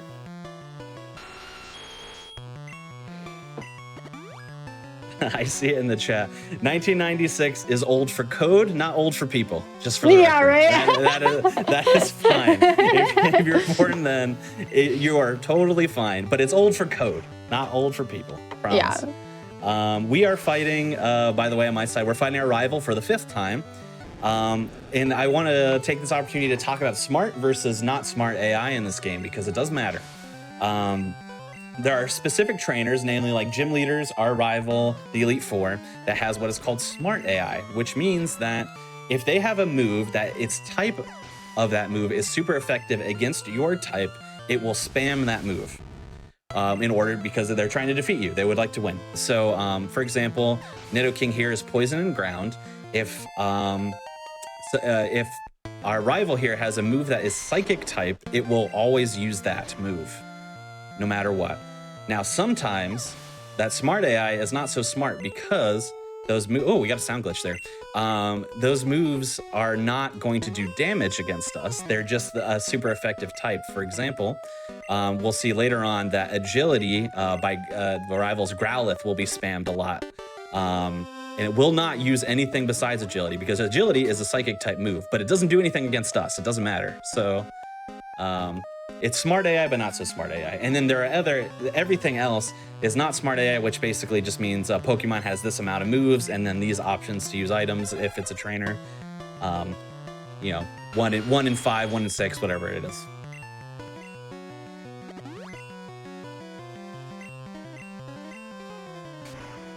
So I rebattled the power plant because we really need Voltorb, and hopefully I'm going to pick up Electabuzz here as well. I did. So getting Electabuzz is actually really awesome for me. That's a bonus that I wasn't really expecting. And so now I need to go to Seafoam Islands, and I also want to catch a handful more Pokemon. So I'm going to try and defeat this area first and then go to Seafoam. But yeah, I'm pretty happy about that. The first time I encountered Zapdos, there's pretty much no chance I'm going to beat Zapdos. There is a chance I will beat and catch Articuno, though. If I catch Articuno, that will be awesome. So I'm actually going to buy Ultra Balls before then to maximize my chance of catching Articuno. Seen people say, pointing out that sound glitch. That means I'm disqualified now because that is a glitch, and I'm running the glitches category. Can't control that. It doesn't count. Not your fault. Not your fault. Not my fault. Not my fault. Can't control it. Again, it's old code. It's old code. Right. I did take an intentional hit on the drowsy I fought not long ago. I need to be a certain damage threshold for a fight coming up later on here. I'll actually probably need to take a little bit of damage somewhere else as well. I'm still a little bit too high, but now I'm just utilizing that X accuracy horn drill exploit again. Just 100% 1 KO moves. This Tangela does not want to get caught. All right, I'm going to Seafoam Islands. I'm going to trying to just rush the boss here because the only two things I can catch are Seal and Articuno.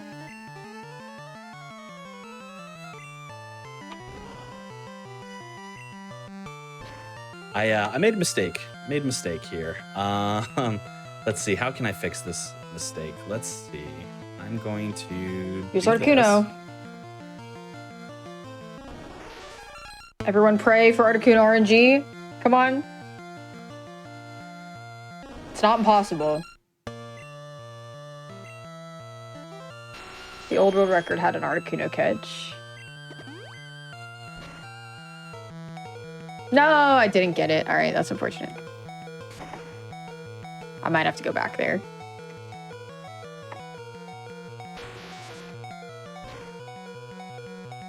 Yeah, so my mistake, I accidentally used Thrash on the Rhyhorn. I should have used Bubble Beam. The reason why I accidentally went down there is because I'm about to learn Earthquake, and I'm going to put it in that slot. So I was like, oh yeah, you Earthquake Rhyhorn because that's what you usually do. But I forgot we don't have Earthquake there yet.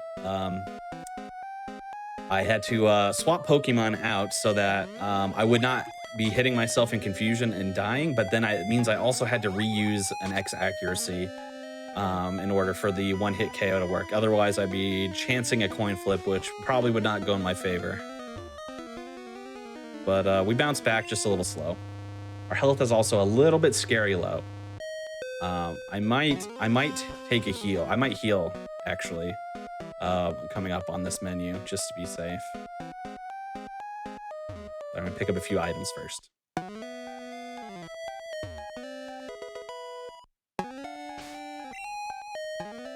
Got a coughing. Really want a Growlithe. If I could get a Ditto here, that would be huge.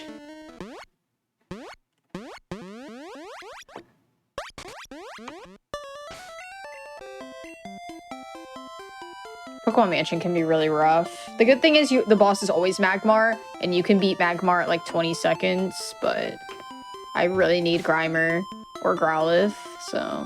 Okay, I got Grimer. I shouldn't have gone for Growlithe. Shoot. I think I might still... I think 10 seconds might be enough to defeat Magmar. Let's find out. Okay, yeah, it'll be fine. Catching Magmar would be awesome. Okay, didn't get it. And I didn't get Growlithe either. I might need to go back in there. My dungeon luck has not been that pristine. So I need to defeat Blaine. Fight Blaine at 5,500. We're not quite there yet. And I still need to catch Tangela. So I'm going to click back and forth until I find Tangela. Because that's faster than waiting. But the downside is you can click away very easily, which I do often. Dang, didn't work.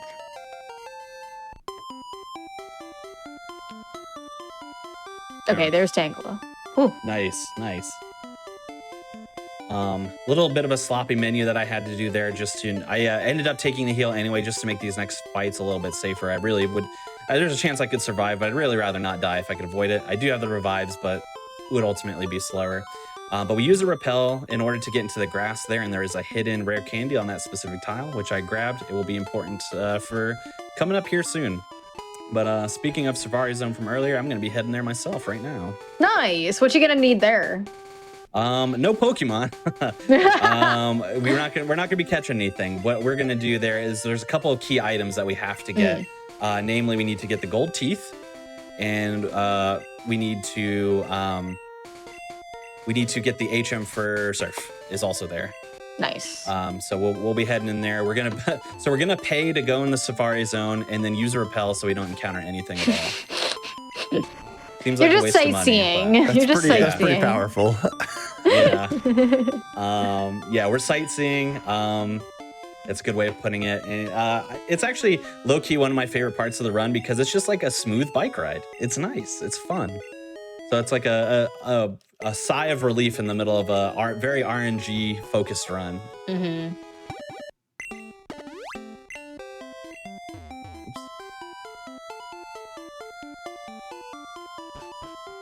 But yeah, we just got a nice bike ride through the safari. It is worth noting that, like all safari zones, I think in every gen that has one at least, you do have a step limit. So I can't just like move willy-nilly. I need to be a little bit economic with my steps, but the step limit is very generous for what we need to do here. It's not very hard to stay within the bounds. I'm fighting Giovanni here, and as you can see, I have defeat Vermilion Gym and Kanto 11 times as a quest. So typically I would grind on Blaine, because grinding on Blaine is faster, but I have a quest that's going to benefit from fighting Giovanni, so I think I'm actually going to stay and grind on Giovanni instead.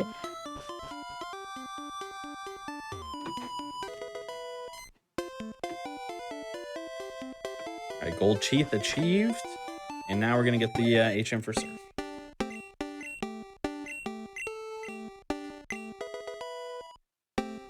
For some reason, as you might have noticed throughout the run as well, you can dig out of a lot of places that doesn't seem right. You can dig out of Safari Zone. You can dig out of very many buildings in this run, which doesn't seem right. But, it's old code. I'm just going to keep saying it. If you dig hard enough, you can absolutely dig out of a building. Totally works. I don't know. Does my little Paris have the strong enough claws? I don't know.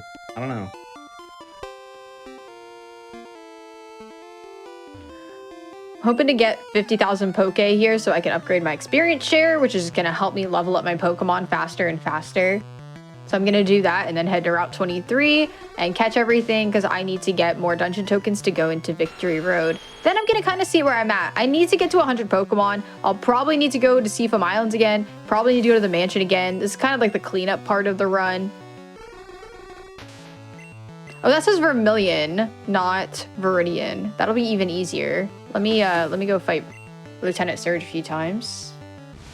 I'm so good at knowing which city is which. Yes. Those are tough. Like that was. Come on, they're the same. Little cruel that they named them so close. Yeah, it's not a huge deal. You get more experience and more money from fighting Giovanni than Blaine anyway. It's just a teeny bit slower. But now I can just Lieutenant Surge only has a Raichu, so this is gonna be very fast.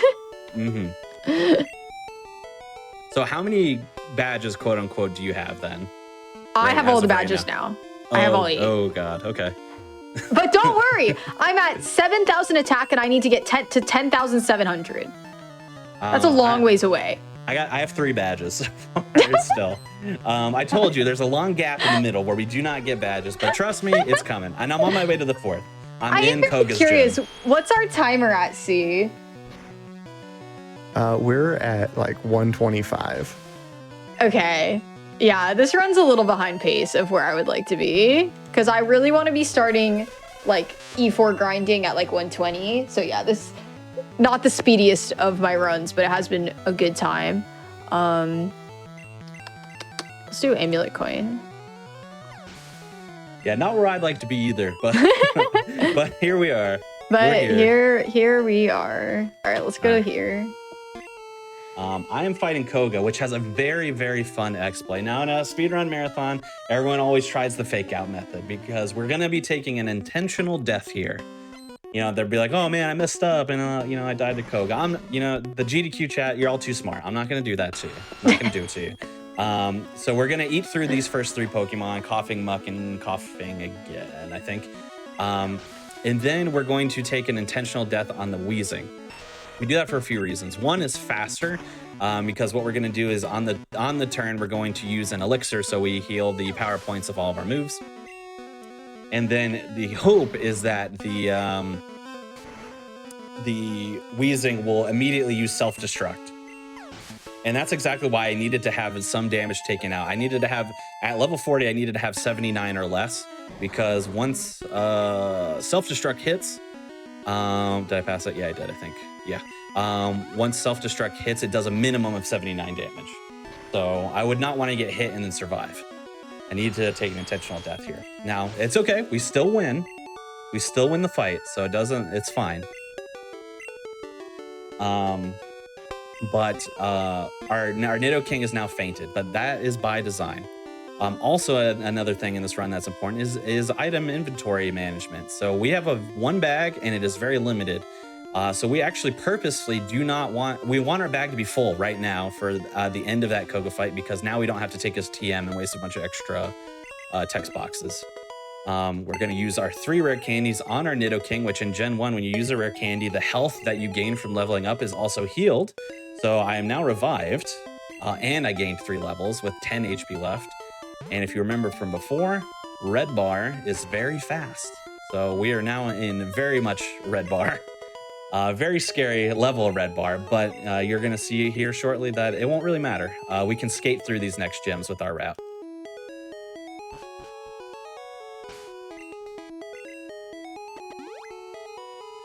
I'm just getting some dungeon tokens. I need 2,000 for Victory Road, which I have. I'm probably going to need another 1,500 for the mansion, maybe another 2,000 for Seafoam Islands. So I'm just grinding, getting some dungeon tokens. I have my dungeon token burning. I have my lucky egg burning for experience. This is the part of the run where we just need to like get as much attack as possible. So for the rest of the run, I'd really like my lucky egg and my X attack to be burning forever. Money is kind of a problem, but if I ever need to, I'm gonna grind on Bruno once we get there, but I also can grind on Blaine. It's not a huge deal. If you were like me as a kid when you played this game for the first time, or whenever it was, you go into the ocean for the first time when you have surf. It's expansive, it's huge. You don't know where to go. How do you get to Cinnabar? How do you get to Seafoam Islands? How do you find these places? Well, the answer is go to Pallet Town, take the water below Pallet Town, and go exactly 1 tile left and then just straight down. You do not fight any trainers, and you hit Seafoam Island like that. That's amazing. Yep. That's awesome. Yeah, I didn't know that. It felt like an eternity when I was a child. Yeah. But it is very much not. You can actually clear the ocean and the Pokemon Mansion here in the same Super Repel, pretty much, with a little bit left over. All right, let's hope that we don't get Moltres. Okay, we got Moltres. We actually might defeat it. I got it pretty fast. I actually think we're gonna be okay. If we catch Moltres, I will pop off. Never caught Moltres in a run. Hit B instead. Okay, here we go. We have enough to beat it, actually. Let's find out. Do.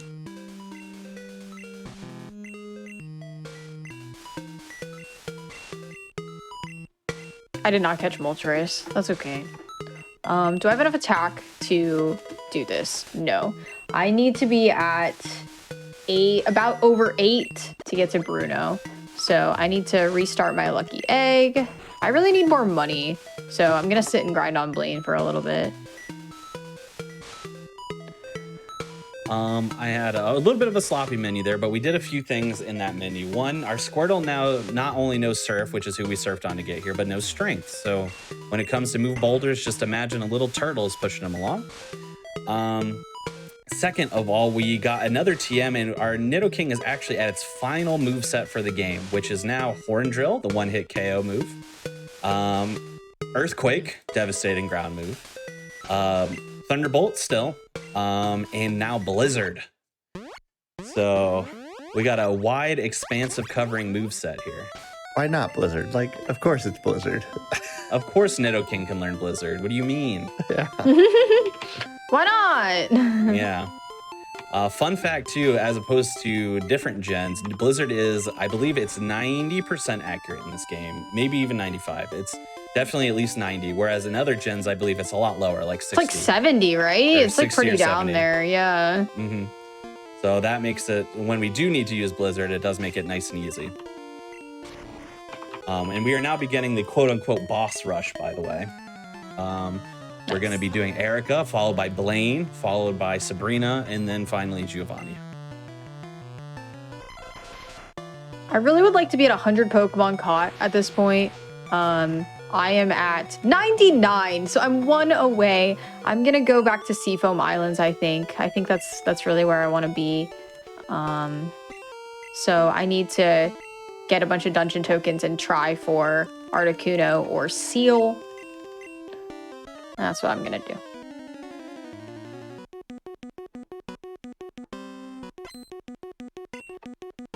All right, and here's Erica. Erica is now significantly lower level than us, as you can see, 29 versus 43. So we tank her pretty quickly, not to mention we have Earthquake for her poison types and then Blizzard for her grass. So makes it pretty simple to take out. But we do still very much need the XP. Plus, of course, you can't beat the game without all 8 badges, so you got to do it anyway. And as you can see, we're flying by with not only these level up jingles, but the Pokemon cries of Pokemon who come out because we're in that red bar.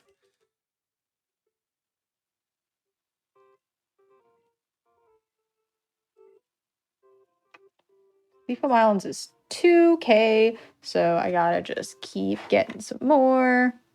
Oh no, it's 1.3? Oh, okay, I can go back. Let's go back.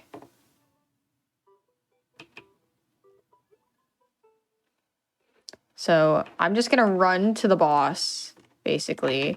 And okay, it's Seal. That's totally fine. Hopefully we catch Seal. Then it'll be our 100th Pokemon. And we have an Ice type. Okay, we caught Seal. So now we can equip all 3. We can equip... I did not mean to put that in my loadout, but whatever. We can equip all 3 items, which is fantastic. And now I'm gonna fight Lorelei. So now we basically just get to the grinding part of the game. I don't really need to catch anything else. We can just... Okay, I'm looking at it now.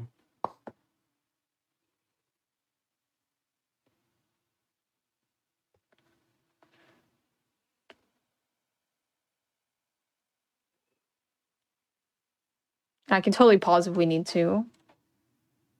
Yeah, let's go ahead and pause for a minute. Figure Yeah, out. I'll just go into the Figure this city. out. I have plenty of money, so. Yeah. This is the part of the game where money doesn't matter and all I'm doing is gaining attack. It's very cozy. So, how are you feeling about your Poke Clicker run right now? I know you were a little bit behind what you wanted, but Yeah, you also so weren't in Moon Mountain or whatever for 70 attempts. yes, So. Mount Moon was on the positive side. Early game, I've had a lot of rough dungeons, like Rock Tunnel. I had to go in 4 times. My average is like 1. And then I've had to go in Seafoam Islands twice, but I got Seal on the second catch. I've had to go through a lot of dungeons twice. So that significantly slowed me down. If we didn't have that, I probably would already be in a position where I could maybe be fighting the 3rd Pokemon person on the Elite Four. But overall, it's not been like... I've had situations where I've not been able to enter the Safari Zone. That's really rough. Or I've gone through the Safari Zone and I couldn't catch enough things. So we're in a good place. I'm going to be able to finish the run, which is great. Nice. Yeah.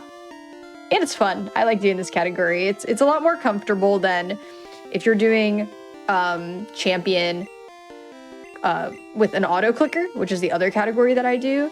It's so fast. Everything is like blazing because it's like a 25 to 30 minute run. So this is a lot more chill, which I like. Yeah. Conception, it looks like we have your game back up. Did you lose any progress while that was happening? No, so it was fine on my end. So it was a okay, capture cool. card issue, it appeared to be. Cool. So I just reset my capture card and we look good to go. Sweet. It looked like it froze on me fighting Erica. Yeah. Okay, cool. Then we zoomy.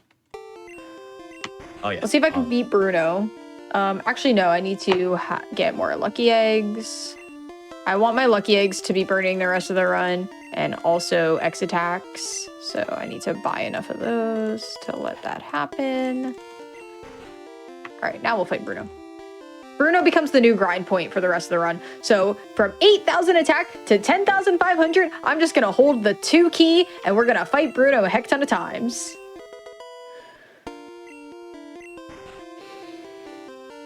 Yeah, so in terms of what you might have missed while my screen was frozen, it was not much. We defeated Erica and then flew to Cinnabar. That's all we did. And then the Cinnabar gym, unfortunately in Gen 1, you have, I mean, in a lot of gens with Cinnabar, you have to do these quiz questions, and that is in order to not have to fight any extra trainers that you don't need to do. And unfortunate in this gen is that it asks you, it explains the rules to the quiz every machine, so it wastes a lot of time that way. But not a big deal. We're still fine.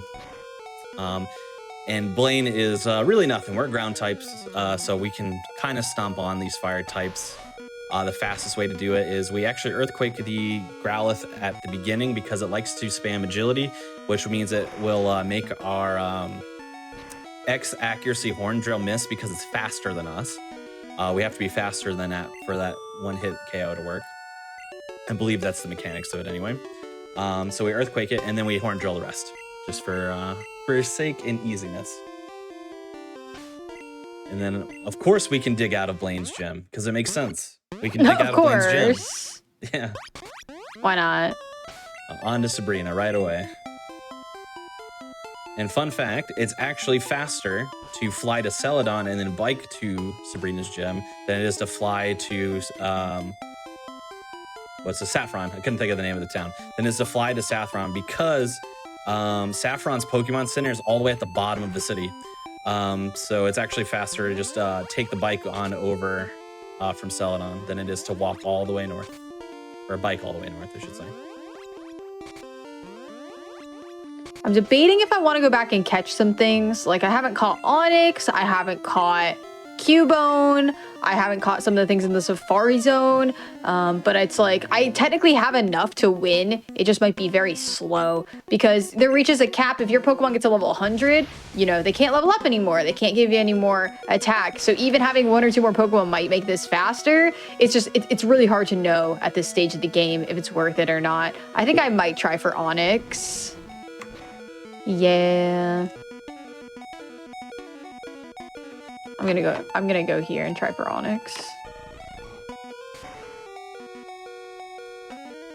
One fun thing I always like to point out about the routing. So the routing is very, very specific. So we hit a level up after Mr. Mime. And that level up to get to 45 before this Alakazam means that we are exactly 1 point of speed faster than the Alakazam, which matters a lot because they are basically a glass cannon.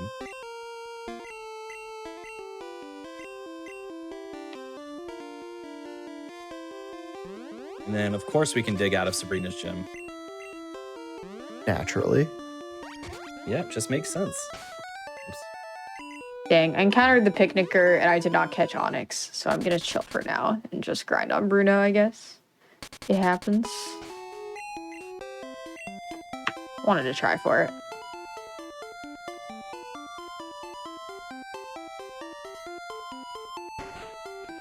And if you're counting at home, remember when I was like free, I was like, oh man, I only have 3 gyms. What was that, like 10, 15 minutes ago? Yeah. Almost?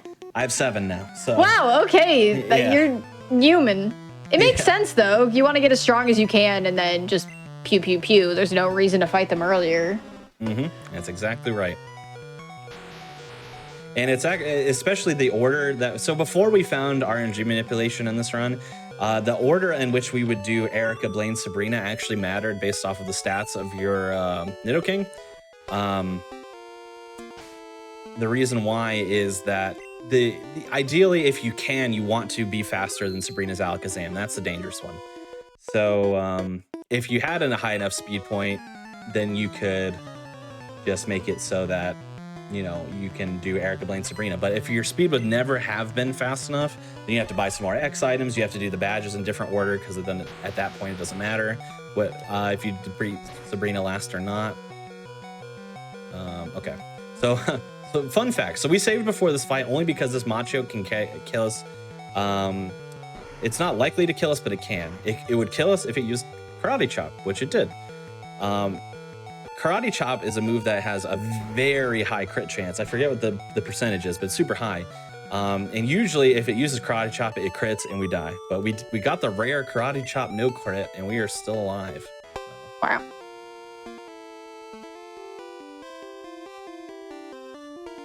We're gonna bop out of the gym, bop back in, and that's because it resets the trainer locations from the ones that we fought. Use an elixir right quick. And keep going up.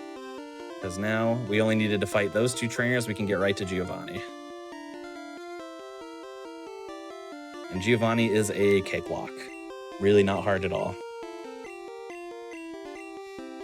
Ground is super effective against ground. We just earthquake them all, except for the Rhydon at the end, because we can one-shot it with Blizzard potentially. And it will just keep spamming Fissure, which won't work on us because we're ground type, so. These Gen 1 sprites are like killing me. Like that Rhyhorn just doesn't look correct. Gen 1 sprites are hilarious. They're so funny. When we get to Agatha in the Elite Four, I always love pointing out the Golbat one. The Golbat one is just like, oh my gosh, yes. it's so funny. But there's some really cool ones. Like for example, the Haunter Gen 1 sprite is one of my favorites. I think it's really, really cool looking. But yeah. Some of them are pretty accurate, like this Nidoking, and then you get Pidgey, which is like literally like a fat little pigeon, basically. Just like a chubby little guy, which it doesn't really look like that once the anime comes, but these games did predate the anime, so. Ooh, I also really like when you go in the menu and you see the little like mini versions of the Pokemon. Oh my gosh, they're so cute. Oh yeah, so fun. Little squishy ones. You got like 4 types basically in this game. 4 different like, sprites. Close enough. This is a bird, surely. Yeah, all the bird ones look the same. And then like for example, Nidoking, because it's like a bipedal one, they just give it the default like little walkie guy. I don't really know how else to describe it. It's so good. So as you can see, my attack has been rising, but not as much because more and more Pokemon are going to start to get to level 100, and that's where they're going to cap out. So there becomes a point where, depending on what Pokemon you get in the run, in Glitchless, you can get stalled out here at the Elite Four, which is why I was trying really hard to keep track of my catches. You pretty much have to get over 100 catches. We're at exactly 100.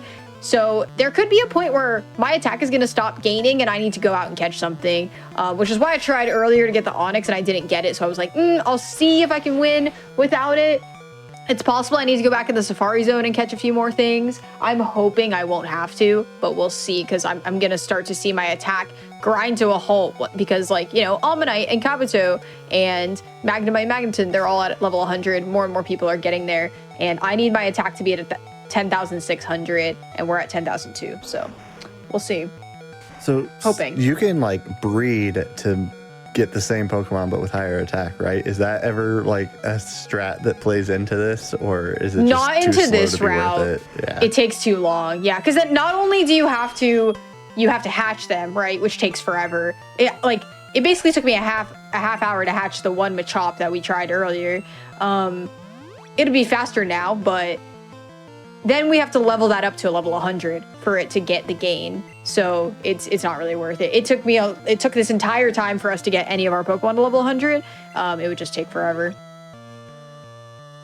But yeah, when you're playing this game casually, breeding the Pokemon to gain their attack, that's the prestige mechanic in this game. But it doesn't come into play in this category. It might come into play in 151, but I've not done that category. I made another mistake. Fun fact: I accidentally tried to earthquake our boy Gyarados here instead of thunderbolting him. I don't know why I did that. So I died, but I had the revive, so that helped. That's good. And then, luckily enough for me, I know the AI here is not the smartest, so I know I have all the time in the world to do whatever I want on this Growlithe because it's only going to use agility. So I did some extra setup there because I had to re-up my X items, which means that I'm actually gonna have to buy some more before I head into Victory Road here real quick. Oh my gosh, I thought I was on Venusaur. What am I doing? I'm throwing this one. All right, there we go. You're supposed to Earthquake Alakazam, and then you Blizzard Venusaur. This usually is a non-consequential fight, actually. Believe it or not. Okay, I think I'm gonna have enough attack. It's looking good. I'm at 10,005, so I can fight the next trainer. And yeah, I have enough Pokemon not at a level 100, so that's clutch. We should be good. I'm still so proud of this shiny Kadabra. I can't believe this. Yeah. It was on an It's evolve shiny. too, which is hilarious. So incredible. All right, I'm gonna go pick up a few extra X items because I used more than I intended there.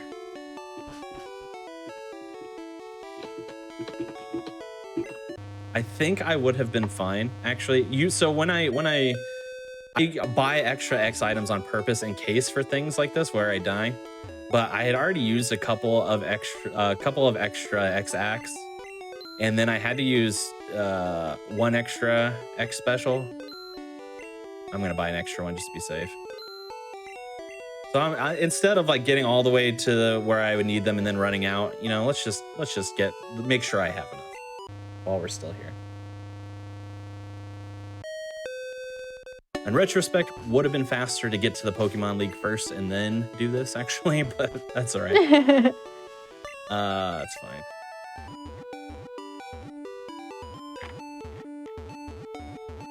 Where do I need to go? That's right. Viridian.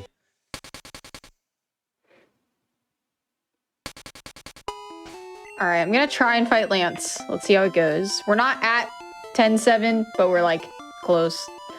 If I can beat Lance, I can beat Blue, and then it will be time for me.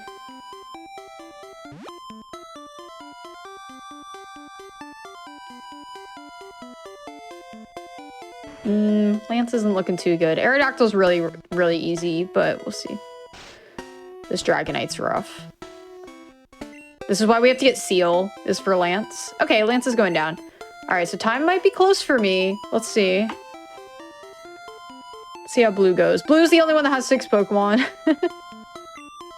So, can be more dangerous. The good thing is, if you lose in this game, nothing happens. The game's just like, hey, you lost, try again.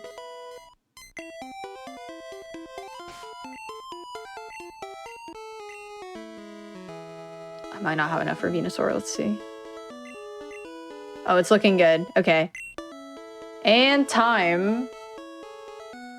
GG. Wilds. We have quite a bit more to go. I am not quite in Victory Road yet. And then we got the whole Elite Four. But GG, huge GGs.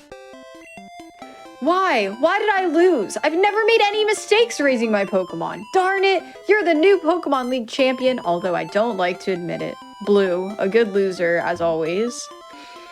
So you won. Congratulations. You're the new Pokemon League champion. You've grown up so much since you first left with Squirtle. There are many more regions to explore. In order to move on, you'll need to capture all available Pokemon from the current region.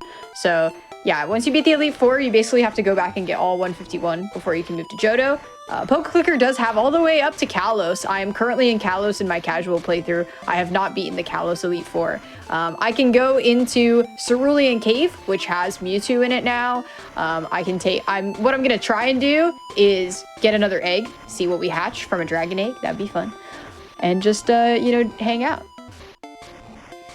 Yeah, see what we can get. I'm doing the Victory Road puzzle. Now the good news about Victory Road is that as long as I don't mess up my movement too bad, we don't have to fight any trainers in Victory Road. We just have to solve the puzzles efficiently. Oops, why did I do that? Get off the bicycle. I meant to use strength. There we go. So yeah, as long as I don't mess up my movement too bad, we'll be in good shape.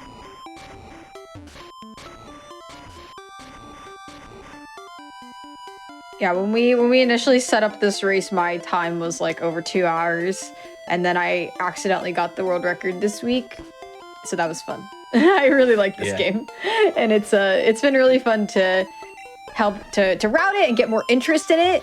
For everyone in the chat, I'm happy so many of you have started playing this game like tonight during this run. That makes me really happy. If you're interested in speedrunning it, there's a variety of really cool categories. I'm happy to help. I would love to see our leaderboards explode with runs. I think it's really cozy.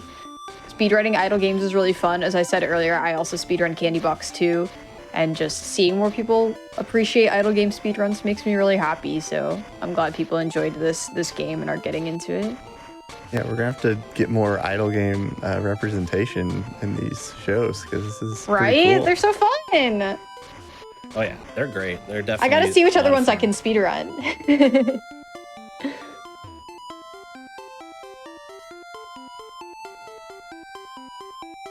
Okay. All right. I'm gonna have to take one extra menu here because my movement was not the best. That's fine. If my movement was really tight, then I could have avoided using that repel menu that I just did, and then I could have saved it for right here because we have to menu anyway to get back on the bike, and then also to use strength. But that's all right. Wastes like a second or two maybe. All right, I'm gonna try to do a completely swag trick called swag boulders here, which is when you move the boulder. Let's see if I can get it. Yeah, I like that. That exactly like that. So I was facing up while the boulder moved left. So, almost did it again. It actually, we call it swag. It actually does lose 2 frames to do it that way. But you know, it's 2 frames. What does that matter? It'll be fine.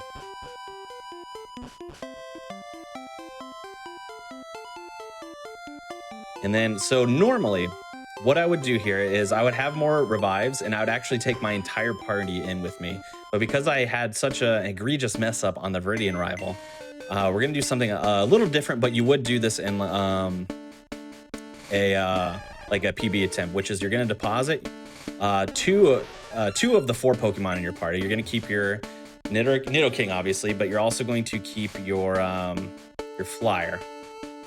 Actually, you know what? I could have deposited my flyer too. I forgot I had more health than I normally would here because of having to heal. Or no, I might be in red bar actually. I don't know where I'm at. We'll find out soon. Usually I'm in red bar here. And the reason why you keep your flyer and not just deposit all of them is because Lorelei leads Dugong here. Oh yeah, no, I have more health than I thought. Lorelei leads Dugong, and what we want, so we're gonna swap to our flyer. Dugong's gonna use Aurora Beam. Gonna take out our flyer. That's all according to plan. Then when we swap back, Dugong will always use Rest after Aurora Beam. After a successful Aurora Beam, I should say, because the other day when I was practicing, Dugong Gen 1 missed me on the Aurora Beam, and then it threw off my whole strategy. So, but that's typically how it goes. And then on that rest turn, I can use my X accuracy and then horn drill everything to death for Lorelei. And I outspeed, I'm faster than everything here. Lorelei's Pokemon are not particularly speedy. She has some powerful ones like Slowbro and Jinx and Lapras and stuff like that, but they're not fast.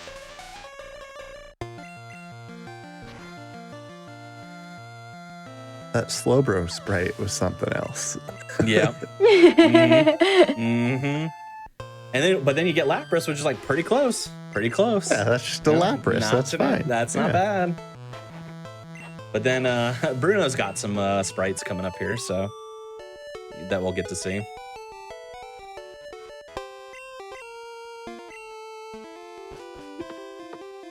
All right, so before we take on Bruno right away, we're going to just simply use an elixir just to replenish the power points of all of our moves. And then Bruno is actually not at all scary at my health now. So that's one benefit to being higher health than here at normal. So normally we go into this fight with red bar or at least very close to it. And then this Onyx has like a 2% chance to kill us, but it does not have that 2% chance anymore. So that's good. And it wouldn't have killed us anyway because it used Harden. So yeah, so one, that Onyx sprite is a little weird, especially in the face, but it's not the most egregious. Then we get Hitmonchan, a little strange looking. Still pretty recognizable though. Pretty recognizable. It's mainly the face. Yeah. Face is a little strange. Hitmonlee is pretty close. Yeah, that's fine. That's fine. It's a big foot, but that's, it's fine. Yeah. Foot's taking up a lot of the screen, but that's fine. Onyx, again, a little weird in the face, but ultimately fine. Not too bad. And then, last but not least, we get the Machamp coming out. Ugh, I don't know about that one. Yeah, that's weird. don't love that. Yeah. Its face looks like one of those characters from like the dinosaur show cartoon kind of thing. Oh, you're right. Yeah, no. that's what I usually see. All right, so we're gonna do a few things here. Super potion, just to get a little extra health. And then one strat that we use to make this fight very safe is we actually wear candy here as well to get to 52. That means we'll now outspeed everything of Agatha's. Now, Agatha can still go decently poorly, mainly for a few things. One, this first Gengar, we have to set up by using an X special. So this first Gengar can give us some trouble. It can confuse us, it can put us to sleep, it can do a lot of different things. So that's where some trouble can come. And the second is her Golbat. Well, let's see if we can get through the Gengar first. Okay, that's not great. Okay, we hit through. Now, we gotta... first of all, Golbat Sprite coming up is legendary, so get ready for that. Yes. We're so confused. Okay, fine. We're fine now. It's whatever. We're good. So, the reason why Golbat is scary there, one, we use Blizzard on it, which is not guaranteed to kill, because it's 90 to 95 or whatever it is. Okay, that's a weird strategy, Agatha, but all right. If Blizzard had missed, or since I'm confused, if I hit myself in confusion or whatever, Golbat knows a move called Haze, which will remove any status boosting effects that I have. That includes the X special that I use, but even more importantly, it also includes all of my badge boosts, which would mean that I would be significantly slower than this Gengar and slower than the Arbok as well. So that would give us a lot of trouble. We have 1 X speed left. We want to save it for Lance, but we'd actually use it here if we needed to, just to save ourselves. But otherwise, besides the confusion, which gave us a little bit of trouble, honestly, it didn't give us that much trouble because on the one turn that we missed, she just changed Pokemon for some reason. So it was fine. But other than that, Agatha was pretty fine. And then we're going to take on Lance here. Now, Lance is pretty dangerous. Lance is scary, right? Yeah, Lance is definitely scary. We're going to Elixir and we're going to heal. And then we're going to save. If I had all of my other Pokemon in my revives, I actually probably wouldn't save here. I probably would do a YOLO Lance strategy. But the reason why Lance is scary is Lance leads Gyarados. Gyarados always uses Hydro Pump, and we need to set up on Gyarados in order to make the rest of the fight successful by using an X special. Now, from this, we heal up to get past basically 129. 129 is the max roll damage on Hydro Pump if it hits. Unless it crits, then we die no matter what. So if it crits, we're dead.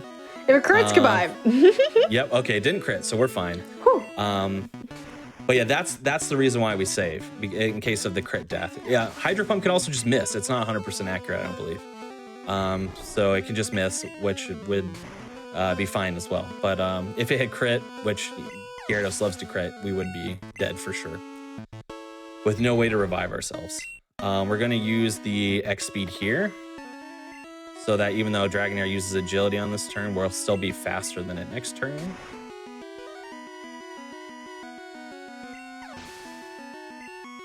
And then Aerodactyl seems counterintuitive, but Thunderbolt is super effective against Aerodactyl. You'd think based off it being partially rock type, it wouldn't be great, but it's still fine. And then lastly, we have Dragonite, which we can just Blizzard to death as long as it hits. Good. So we're through Lance. Gyarados is really the only scary one.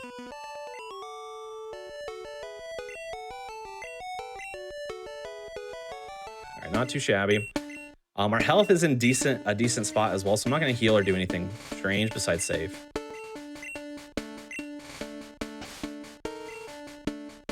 Oof, boy, that in-game time is rough. Oh, well, that includes the pause, though. Okay, it's not as bad as I thought.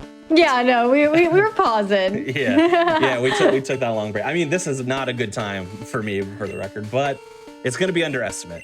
That I can promise you that. Heck yeah. My PB is a 152 flat, and according to my timer, which granted 2 minutes of that was figuring out why my capture card wasn't working properly. Right. I'm like 12 minutes over my PB right now, so Okay, so X special. Then we got to see what Pidgeot throws us. Also, okay. So we are going to bail early. So we would want to, we ultimately would want to use X accuracy next. However, Pidgeot took the first turn to charge up Sky Attack, which we do not want to deal with right now. So we instead bail early and Blizzard instead. Then we're going to Earthquake this Alakazam, which will still go down with the X special. And then we're going to use the X accuracy next on the Rhydon. Now, Rhydon can still kill us here, but it's... is this going to kill us? This is the move that would. All right, I think we're fine. I don't think this does enough damage for us to be worried, I don't think. I'm getting worried, though. Okay, we're fine. Also, for some reason, you probably noticed this, we turn off battle animations at the start of the run, but for whatever reason, no matter what, the rival fight has battle animations. They come back on. But yeah, we're fine. We're actually fully in the clear now. We're good. What would normally happen there, like I said, is we would X special and X accuracy on the Pidgeot, and we would horn drill everything besides the Gyarados, which we would Thunderbolt. But we bailed early, so we still had enough horn attacks to go around because we only have 5, and just like in Poke Clicker, rival has 6. So we needed one move to do something else. But we're through, so no more fights. We just gotta do the Hall of Fame. Now, the plus side, the reason why in a PB attempt you deposit your Pokemon instead is because now the Hall of Fame is a lot shorter, as opposed to 4 Pokemons too. So that is the plus side. We'll save a little time in this last split.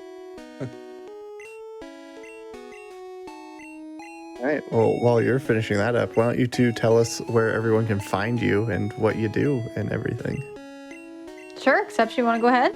Yeah, for sure. So you can find me on Twitch, twitch.tv/ConceptionSR. I have not done a lot of streaming as of lately because I actually just moved. I'm gonna hopefully be getting into streaming again more soon. But yeah, twitch.tv/ConceptionSR, twitter.com/ConceptionSR, ConceptionSR everywhere. YouTube, same thing. You can find me there. And then like we teased earlier, check out my GDQ Hotfix show, Awfully Silly. It's every other Monday at 7 p.m. Eastern. Awesome. And yeah, you can find me pretty much everywhere at frozenflygone. It's like, the status effect, the Pokemon, then an E. And I typically speedrun Celeste. Thank you. I typically speedrun Celeste. I also play a lot of Super Mario World fan games, a lot of Kaizo fan games, and I absolutely love them. And so I stream 4 days a week doing that. Recently got Twitch partner, which has been very exciting, and yeah. I'm super happy about that.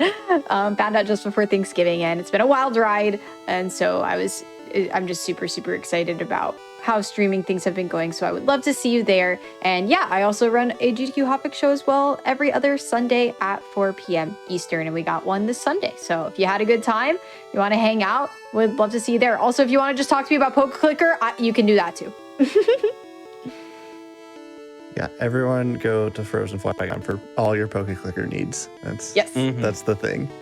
Definitely. I've gotten all of the Hotfix people addicted to it too. It's great. Yeah, I'm gonna try it now for sure. Definitely. Yes. Well, that is all we had tonight. So before we go, just want to tease what's next on What's Faster. We will not have a What's Faster show in 2 weeks at our normal time for the holidays, but the Friday before AGDQ on January 7th, we'll have a special episode of What's Faster with a few of us in person, and the race will be between baking a cake and a group playing Overcooked 2. So it's going to be a wild good time. That sounds awesome. Yeah, I can't wait for that. It's going to be great. So definitely tune in on the 7th for that. Just a couple more reminders. Like I said, AGDQ 2022 is coming up. It starts January 9th, and you can find all the information you need on that at gamesdonequick.com. And before that, we have One and Done-a-thon coming up next weekend, starting on the 17th at 1 p.m. Eastern. If you don't know what One and Done-a-thon is, it is a marathon that you can only ever be in once. You can be in it once and then you're done. So The runners that are showing runs off, they only got to choose, like they pick their favorite run basically, because they can only do it one time, and you'll see Conception in that as well. So definitely tune in to One and Doneathon next weekend. And that's all I have for you. So thanks everyone for stopping by, and have a good night.